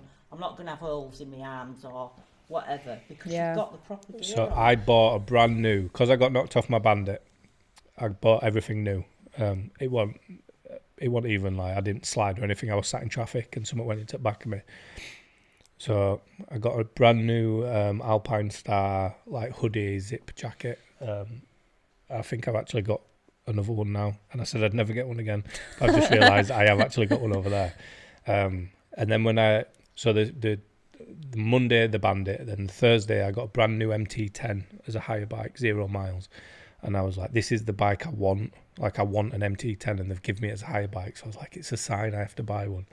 And then I'm coming home from a charity event, and a kid in a stolen car swerves in front of me. And what they do is they pull in front of you so you stop, and then they use the car to slowly push the bike over and then get out and take the bike off you. So I'm doing 40 mile an hour on this road. He's pulled in front of me. I've swerved, hit a curb, and it's thrown me off. And I slid probably about 25 metres uphill, and there was a car parked. So I've gone up the hill, hit the wall, and ricocheted off the wall, and I was on the other side of the car to where I'd crashed. So the car was in between me and where I'd started. And the jacket I had on, the sleeve came up. So as I'm sliding, the sleeve came up and I took all the skin off my arm. And I'd said, I'll never wear one of these again. I want something where you can either lock the wrist, with Velcro, or even have thumb holes. And as I went to say that, I realised I've got another jacket that don't have thumb holes or anything. And it's exactly the same. It's all right. I'll put some. Even if in it had for like you. a metal rod or something that, just one there and then one there, just anything that'd stop it from coming up. But Yeah. it was awful. I broke my hand. I had a hole in my knee, but that skin on my arm was probably the worst. And like I was stood there waiting for the police came straight away. I don't know who rung them. They rung an ambulance, and I was stood and I was like, I can feel that something's not right with my hand. But every time the wind blew up my sleeve, I was like, oh, it's doing my fucking head in. It's doing my head in. But it were more. So them crashes have made me realise. So when I'm in traffic now, I filter 100% of the time. If ever the gap's too small, I leave a lot of space between me and the car in front, and I'm pointing to the middle. See, this is what I find interesting, because when obviously I'm not on a full license yet, because when I took my test I was only 23. They never taught me how to filter or what to look for, or even mentioned it. No, but this is what I find interesting, how so many bikers filter, and like, you know, I've never even been told how to do it. And like, I would have thought the instructors would tell you how to do it safely, or the things to look out for, and the fact they don't even cover it. They don't cover what to do if you're going into a corner too fast. They don't tell you what to do if you have a wobble, a speed wobble. They don't tell you. They teach you how to control a bike. So when everything's going well, what you're taught is fine. What happens when something starts to go wrong? It's like the old saying, innit? You learn to ride and then you learn to ride. Yeah, this is it. They teach you how to do things right. But, you pass your car well, they don't. They teach you how to pass your test. Yeah, That's pretty the much. thing They don't teach you how to ride. That's the requirement. So they'll teach you the requirements to pass the test. After that, you're on your own and you figure it out. Yeah. Motorways, they don't teach you how to ride. If you don't have a car, and the bike's the first, like I've never had a car license, so my first experience of being on the motorway is getting on the bike and going on the motorway. You're not taught any of that stuff, where to be and what lane to be in and stuff like that. But it's stuff that you need to know. Like I say, if you're going into a corner too quick, you panic, you jump on your brakes, your bike straightens up and you go straight. You stop turning and you go straight. So what should you do instead? Told, don't jump on your brakes. Like, I was just told, if you're going into a corner too fast, well, you're just gonna have to deal with it and just hope for the bloody best, basically. I always go down a gear and then on the brake, off the brake, on the brake, and try and accelerate out. So when you're accelerating, let off the accelerator and brake, and you try and sort of... Yeah, see, I come off the throttle. Now, when I come off the throttle on my bike instantly slows down without me having to... Engine braking, yeah. So I do that, and then as I'm slowly coming back... Well, not slowly coming round, but you know what I mean? As I'm coming round, then I put it back on. Yeah. It's weird. What's it like for you? Because obviously, what sort of... Is it track or mud that you race? So... Are you taught how to do all that sort of stuff? No. So it's trial and error. I started. I got my first bike with a PW50. I when I was 5. Yeah. I got it for a couple of years, and then. So the reason why I'm into bikes is my dad's side of the family. And so my dad has a twin brother. Well, had a twin brother, my uncle Trev, and his older brother, my uncle Phil. Them two used to marshal for British Superbikes and MotoGP and whatever, even before I was born, all over UK. So they used to get my mum and dad tickets to go in. So even while my mum was pregnant, I'd technically be going to race meetings before I was born, because when my mum was pregnant, she'd go. So, but then I've always gone to race meetings and stuff like that, because I got my mum and dad tickets and whatever. And then there were another marshal that is two lads had mini motos, and they raced them at like the go-kart circuits and stuff. So one night, I think we were at Donington. I was stood next to Melbourne Loop. This is when they had the proper clubhouse pub there, which even I can remember were fantastic. And I was like 4. I can't remember anything other than that time, apart from going to the races and going into that pub. Because every time I went in, I talked to Chris Walker. Chris Walker was my idol growing up as a bike racer. And to be honest, he's still fucking cracking on, whatever. But they turned around and said, we go to... Because they only lived in Rotherham, which wasn't far from me. Said, we go to this car park, go to Park Gate, and go in the car park on a Sunday afternoon or something, just... because you could, for some reason, you could do that then. Even the police came in and watched us. They weren't bothered. Now you're not allowed to do it. Yeah. Because people just get offended about everything else. They're just moaning and complaining about stuff. But then my dad turned around stupidly and said, "Would you like one?" Like, oh yeah. So I got rid of the PW50, got me a proper mini motor. I got a GRC 4.2. These things will do like 70 mile an hour. Oh wow. 60, 70 mile an hour, these, they were like $3,000. So you'll see mini motos, people think, you can get 400 quid off eBay. No, these were like MotoGP versions. And then I started racing, So what was that like? Was it accelerate, front brake, back brake? Yeah, just twist nothing and go. on feet, right? Okay. Yeah, they were just single, just one gear, like mopeds, just twist and go sort of things. Wow, so it's this tiny little engine, obviously, to be inside a mini motor, that's making it to 70 odd mile an hour. Oh, they were rapid little things. Honestly, they were. Yeah, they were mint. Like even, I'd have a go on one now. I don't think I'd get on one now. Like, I'd probably have to put my hands on handlebars and my legs over my hands and then back. I think that's the only way I'd be able to do it now. But I just got every year I got a sort of bigger bike. I don't know how many bikes I've had. If I went through them, I essentially had a different one every single year. Because when I got to the point of first mini motor, I got a second one. Year after that, I went into the gearbox bikes and got a French bike called Conti. I had a Conti V2 and then the V3 came out. I got one of them. I also got a 110 pit bike. Raced the same year, won both of them championships. And then that's when I got into the Aprilia 125 doing super teens with some lads that I've gone on to like Danny Kent and Harry Stafford and whatever, all the same age. That thing just blew up constantly. It was shit. 2 strokes, just crap.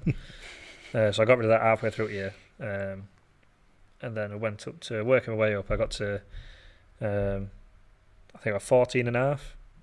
And I got my national license and turned round and said, right, you can race a 400cc bike when you're 15 and got a national license. So my birthday's in December. So my dad got one. And then I turned 15 obviously in December. The season starts around March.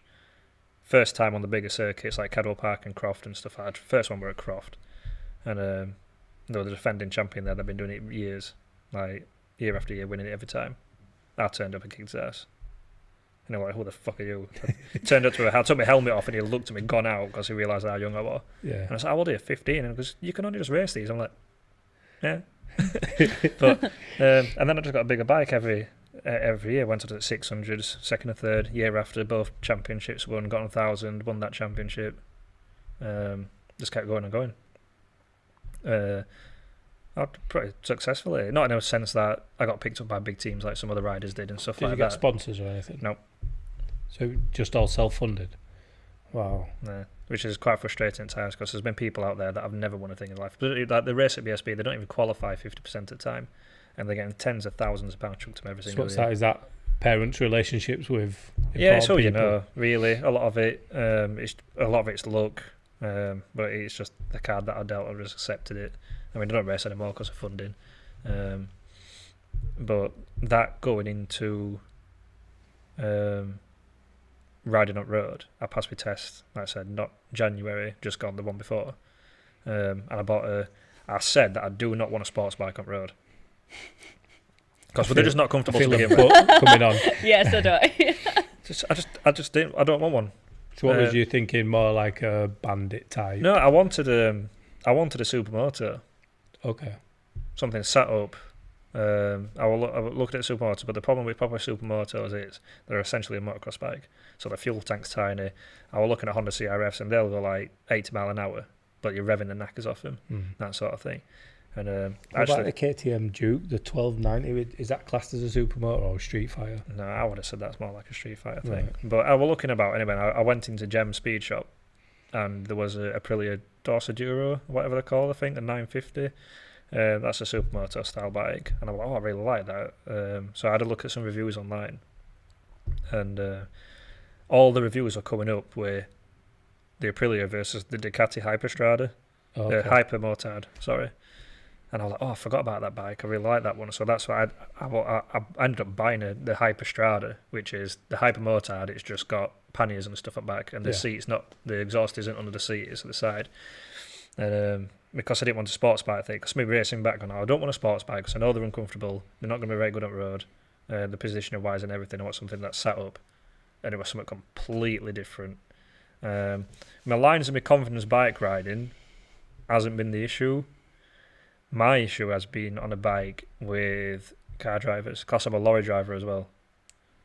I'm on road constantly. I see the stupid people, the shit that people do constantly, all the time, and it's like, when I mean lorry, I couldn't care about I mean lorry. If you hit me, Yeah. I'm above the crash anyway, so nothing's really going to happen to me. But the first month I had my license, I took somebody's wing mirror off. On purpose, because Yep. they'd done something. All right, okay. Yeah, I was filtering, and some boy racer decided that it was a good idea to try and race me. I thought I was trying to race him. Yeah. He sped up, but as he sped up, because he was looking at me, you know, when you say if you look somewhere, that's where you're going to go. Yeah. Because if you're following another rider, say if you're sat behind somebody, you're looking what they're doing, if they fuck up, you're going to fuck up with them. Yeah. That's why, I try, if I'm sat behind somebody, not to watch what they're doing. I'll either try and look past them or look just behind their back wheel to see what the road is actually doing.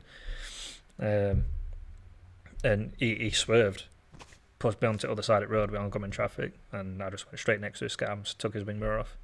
And then, but the thing is, I had my, I was actually at work, so I had me, and it was like the lock for the gates, the little things that you lift up and then slide across. That had been delivered to the wrong place. So they said, can you go and pick it up and then take it right corner to the other one? And I said, if it's only that, I'll go on bike. I said, yeah, no problem. So I put my boat jacket on top, which is a bill base in bright white letters across the back of it. So he rolled into the car park then. I was we're looking for somebody on a bike and this, that, and other. And he goes, you better fucking keep going, mate, because everybody that works in this yard is a biker as well. And he goes, what you just did, you're going to get the shit kicked out of you. But I think racing has helped me riding on road. Yeah. It's definitely... I think people brought struggle stuff with over. how far ahead you're supposed to look. And with racing, obviously, you're doing that because you're looking for apexes and stuff anyway, aren't you? Yeah, it helps you road riding. I mean, I don't ride on the road like I do a circuit. There's when I started first riding with the group that I was riding with, there was another group. Start from Squires, they go from Squires to Seaways Cafe and then over to Whitby. Same roads every single time, and they fly round them fucking roads because that's all they do. And it's like, fair enough, that's what you're gonna do, then whatever. But they ride like some of the overtaking that they were doing, walk around fully blind corners. I was going to say there's a few blindies on that road. Yeah. There's no overtaking, like say a left hand bend. They were overtaking the car as it was going around the left hand bend on the right hand side of the road. You're just stupid. And when I first left Squires, I know that bit of road, so I had a bit of a play and a bit quicker, but nothing stupid. And I got halfway up to towards Whitby, and they turned around. One of them turned around to me, and we're like, "Oh, what's up with you? You having? You don't seem to be having much more as fun as what you are. I thought we'd be in a race, you'd be quicker." I'm like, "Yeah, but Racing, there's no if point other way. if I want to, I said, That's right, innit? if I want to ride quicker, so I'll go to a circuit. Yeah. Because even then, I can prove myself on a circuit. I can time myself. Trouble is with a lot of people who get away from the biking, it's the enjoyment. Cruising along at steady speeds, breeze blowing round you, and that feeling of freedom. It's freedom of feeling. I found that... Everybody goes on, you got to go fast. It isn't that at all. And anybody who thinks that they're not into When I was on my biking. 125, I was driving as fast as I can to keep up. And as soon as I got my big bike, I was like, I don't need to do that now. And it is like when we went, it would just... See, Just this chill. is the problem I had when I first got on a bike. I almost gave up riding after a year because I was riding with the wrong group. It was kind of a case of ride or die, just fucking floor it, basically, if I didn't keep up, they will leave me behind. And that was what my experience was. So I didn't actually enjoy biking to begin with. I knew I did, but I was just kind of like, this isn't me. I'm not enjoying this. So I started riding a lot on my own. Just trying my best, this, that and the other. Then obviously met, Stewie and everyone else, and they really developed my rider because they rode completely different. They had a back marker, so there was always someone sat behind me. They gave me little tips of advice, everything like that, and I began to get a lot more confidence. And I was like, oh no, actually, this is okay. I'm actually happy riding in groups. I don't necessarily do well with big groups. If there's only like me and maybe two others, I'm absolutely fine. But the moment the group gets bigger, I start panicking as to where everyone is, because I've found so many times riders go past me so fast. I don't hear them coming up, but I hear them when they're here. Yeah. And, that noise comes out of nowhere, and it makes you jump, and then that's it. But no, I think it's quite hard. I feel, especially for someone like me, because I kind of joined the bike community quite late. I wasn't in the right groups. I didn't know the right people really when I first started going out. But obviously now, like I said, like I'm part of like an, excuse me for saying this, Megs, like an older group who, well, they have a lot more experience. They've almost got that silliness out of the system. Yeah. A couple of them haven't, but when they're silly, they're up ahead. They're away from me doing it, and I don't ever have that worry of being left behind. So I've come along quite a lot in that way, and I've met obviously other bikers who ride similar like yourself, who you don't, like, I don't feel any pressure when I'm out and about. I'm not there thinking, oh my God, I'm going to get left behind. This is it. If I don't keep up, if I don't keep hammering it, I'm going to get like, I don't have any of that. Yeah. But it does make me almost anxious when I'm meeting new riders, because I'm like, oh, flipping it. Like, how are they going to ride? Am I literally... Do you ride different when you were with different groups? Not really. Okay. Like I said, the same group that turned around, well, get in, because they all ride like nutcases, turned around when they said to me, oh, you don't seem like you're enjoying yourself anymore. Like, it'd be a race, I think it'd be faster. It's like, yeah, because I want to live. So look, if you want to ride like a prick, you can, but do it away from me. Because some of them are like, oh, because even afterwards, it's an ego thing. I think. But they were probably pushing to try and either show off to you or to see if they could keep up with the suppose, racer. Yeah, that's the thing. Because the other thing is, just with doing it on road, they compete against themselves. Yeah. To who's going to be the best one and whatever, and it's like one of them turned around. I hate that attitude, though. I really do. It's stupid. But they were turned around and they were like, oh, because I actually heard them, I got told afterwards when they were talking to other people, they turned around and goes, oh, they don't actually think you're a racer and whatever. And it's like, all right, we'll drag them to track. And they won't go on a track. They refuse to, people like that refuse to go on track days because they'll make look like a right bell end. They refuse point blank. Right. They won't go on track days because they'll get absolutely annihilated. There were a few when we went a couple of weeks back to track racing, and there was some there, and they were going round, and they were like, I could have walked faster than some of them were going round. But yeah, I've seen them on road going at decent speed, but on track, no. So the other thing that they when you're going back to like confidence and stuff is like they took the piss out of me as well. Is I wear my race suit when I'm at road. When I finish my hardtail, I do want some like comfier, like some jeans. I'll get some expensive ones. I've got a good, decent jacket, proper boots and everything. I'll buy proper stuff. But if at the minute, because in all fairness, I don't think I'm ever going to be able to rag that thing around a corner. It weighs like 250 kilo. It's got no rear suspension whatsoever because it's hardtail. It's just not going to be one of them things that it's for. So I'm not that fussed with that. But on when I'm a Ducati and the S-Rad that my dad's bought, using that, I'll wear my race suit. But because I know that I'm in my race suit and it's a custom made one and it's made to measure, it's a bit loose now because I've lost 2 stone. But it's like if I come off, I've come off in race suits before. Obviously, when I've been racing, I had some really bad crashes. I had a really bad one at Brands Hatch. I didn't break a bone in my body, but my helmet cracked. I hit the barrier 100 odd, bounced off it. The bike hit me and took me back into the barrier, crushed me between the two, and then bounced off it again. Jesus. And I got knocked out and memory loss and I feel silly whatever for telling you about my 40 mile an hour one. But it's I'm just like, I'm wearing best gear. Well, the only way that it could be better is if I get one of them air vests, and I would like one. I don't know if I knew someone had one of them on, I'd have to hit them. Because You'd have to set it off, wouldn't you? It'd be worth the whatever. What is it? 60 quid to refill it.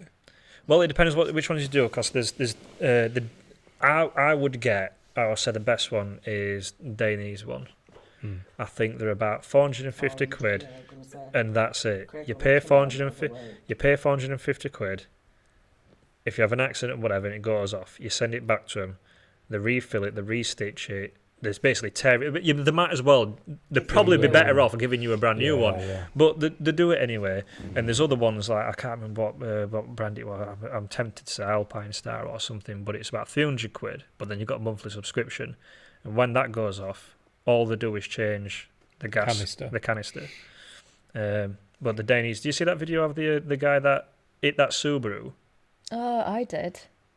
The guy, Do you remember guy it racing in a Subaru. ago? There's a guy in a Subaru, and he goes round this left-hand bend, and he's going way too fast, and he goes over to the other side. This biker just hits him head on, straight off at bonnet, and he's got a camera in back as well. And you see his body just flying like this. He had one of them Dainese air vests on. If he didn't have that on, he 100% would have broke his back. Right. I've been paralysed or something. But because they've introduced the airbag stuff in Dainese suits and other ones in MotoGP, since they've had them in the race suits, not one rider, when it's gone off, has broken the collarbone. Yeah, that was collarbone. Yeah, collarbone's been... I'm touch wood, never broke my collarbone. Yeah. But since people have been riding with the air suits, they've never broken a collarbone. Oh, wow. They make that much of a difference. That's the only thing that I would get more. Because they also go over the top of your suit. Like, I could buy one. I don't need to get one to fit inside or have my suit adjusted. I could just sit it on top. Obviously, it doesn't. I suppose it don't look as good or whatever. But when it comes to safety and whatever, so I want to say, I went to well, I can't remember where I turned up. I think Beanie ones, with slaves and demons and whatever. They did like this bike thing around corner from my parents' house, and I'd been to. We literally just come back from farmyard. I still got all the stuff back at bike. I would have literally rolled up. They got all their like Harleys and chopper style things all there. There's me with my pink fluff, my blue helmet, fucking dog cover on my helmet. Wait a minute, what do you own that's pink and fluffy that you were just about to say then? Because you went from pink fluffy to blue. Yeah, sorry, I'm thinking about handcuffs. No, my dog, with big floppy ears and whatever, helmet cover on. Oh, yeah. All there, like looking at me, gone out, and I turned up and Ashley saw him at Squires. He's a fucking right prick. He's so far up his own ass, right? And he was there staring at me like, because he recognised me. But he turned around, goes, what are you coming as a Power Ranger for? I'm like, because if I come off, I'm going to be fine. I'm happy throwing it round a corner. Even if I don't get taken out by another car and I come off on my own fault, I can stand up and be like, shit happens. Yeah. My fault. At least someone will see you as well, because your suit's like bright blue as well, isn't it? I definitely ride more confidently when I've got my one piece on. I'll not necessarily take more risks, but I'll probably take more speed into corners when I've got my suit on. It's just you feel safer, and if you feel safer, you'll ride better. When you ride better, you enjoy yourself more, get more confident. Because whenever people have told me about one suits, it's always been in that whole, if you've got a one piece, then you're a good rider. It's like this whole. That's the way it's always been put across to me. So that's why I've never got one piece, is because I feel like if I got a one piece, I'd suddenly have to become this incredible rider that could just fly around corners and stuff. I was talking to the stupid people at Squires that are just bellends. The only downside to a one piece is you can't stand up straight. You've got this constant like Thunderbird puppet type stance. The other thing is cubicles. Oh yeah. Trying to get into a cubicle to go sure for you a poo shit before you leave. I mean, it doesn't matter because girls don't poo anyway, so they never. They never have to know what that feels like. But every single time I go to a race meeting, and it always happens as well. Every single time before, I could be sat there for hours before a race. You'll get the call like first call for thousands class, whatever. Be fine. Start putting my stuff on. Second call. Stomach rumble. Need to go for a piss. Run over with helmet on, and the thing is, because the zip don't go all the way down underneath, it stops about here, like the belt sort of level, so everything is like sort of half cocked over the top. You like piss up your belly button. Yeah, you have to arch it over into the urinal whilst like leant fully over, holding yourself up on the wall. But even then, if you need to go for a shit, the cubicle. Well, you've seen people taking leathers off. You have to flap about like a fucking bird to get the bastards off. Try doing that in your cubicle. It sounds like you're battering someone. There should be like a Velcro like patch that you can take off, so you don't have to pull it down. Yeah, but then if you come off, it could go and gone. Kevlar boxer shorts and a Velcro patch. It's the future. It's a nightmare. Trying to get the fucker back on as well in a cubicle is just. And the always thing is, because it's a one piece, and you pull them down, they're down to about here. Your arms go under the other person's cubicle, so then it's always the same thing. They sit down, and the arm comes underneath, and it's like, oh hi, and then you'll just see your hand go like that, or some sort of comedy film. It's brilliant. But that's the only, definitely Yeah, the you bad don't- side about them. But everything, pockets. Like I No usually pockets. wear a hoodie And over I the think top a of my lot one people piece. now Do you not have don't pockets? realise actually Not having even a in the one inside? piece suit I have one on made the to inside. fit 'em, it isn't that much dearer than buying them off shelf. There's a company called, I think it's JRC. DRC, J. Is it J? Because it That's looks what a I've bit got like my a suit D, on. doesn't it? And I went with my pal Craig. I think it was in Barnsley. Is he in Barnsley? It was where the cranes are at Sheffield, as if you're going to go to Oh, Midwall. Sheffield, yeah. There And was then like he's now moved over to Rotherham near Pargate. Right.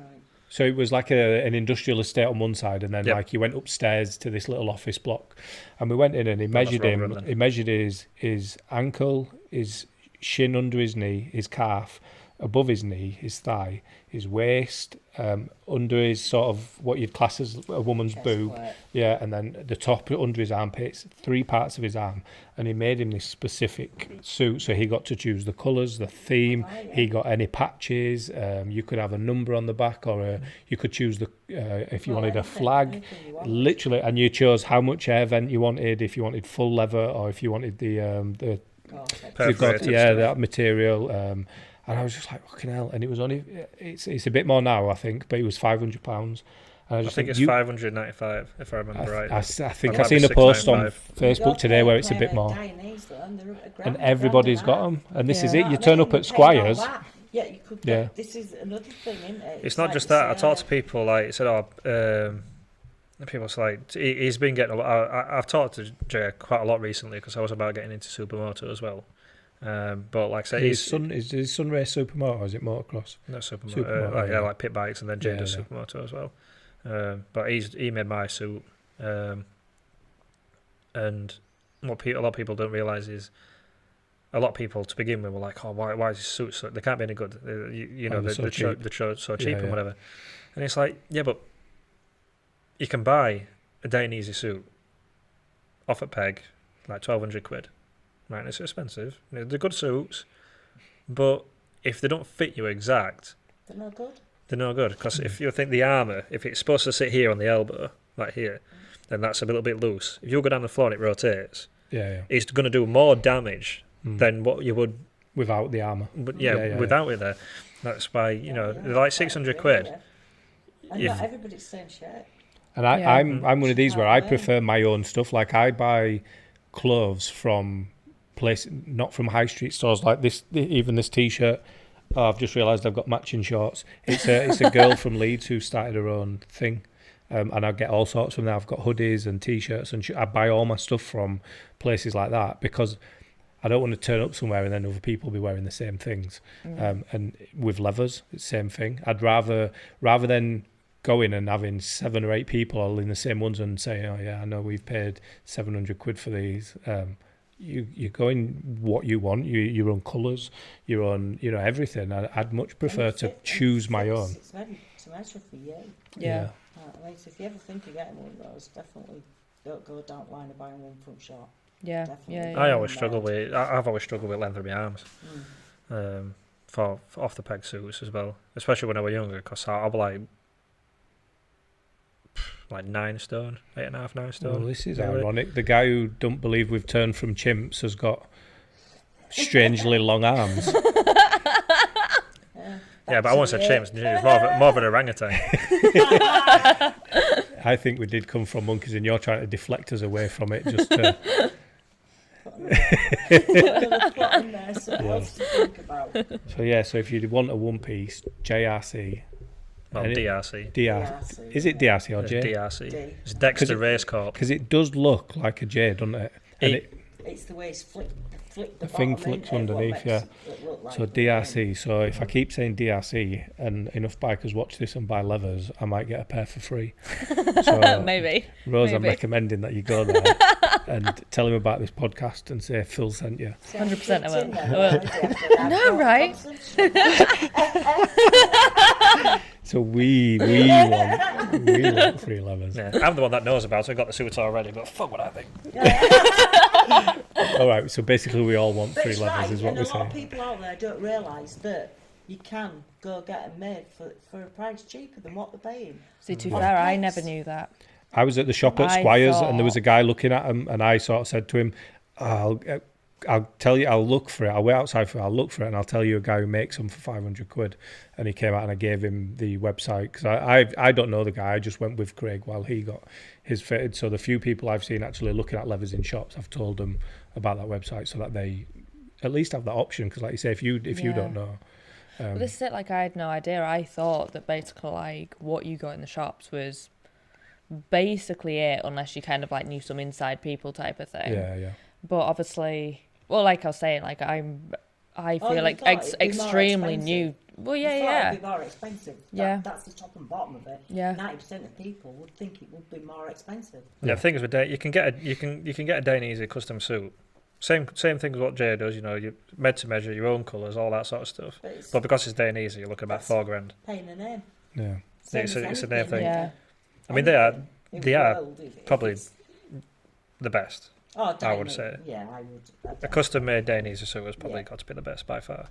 But then, how do you justify it being £3,500 How do more? you justify your life? Yeah. If you feel comfortable and you're willing to pay that, then that's justifying. When you come down to it, justifying there's it's same as helmets. Like Yeah. I won't race in anything other than Bell. Now, when I had my crash at Brands Nah, Hatch, nah, right. when I had my crash at Brands, I went to HJC, and I'm How not much, saying how it's much are you just paying for a helmet, roughly? over 300 quid. Oh God, yeah. Yeah. No, under 300 quid ain't worth buying. Things with Bell though, I don't know why. I found them heavy in my day when Bell first came out. I found them quite heavy. I thought they're quite an heavy helmet. I know See, they're not now, but You can buy when they Bell for first came well out- under 300 quid.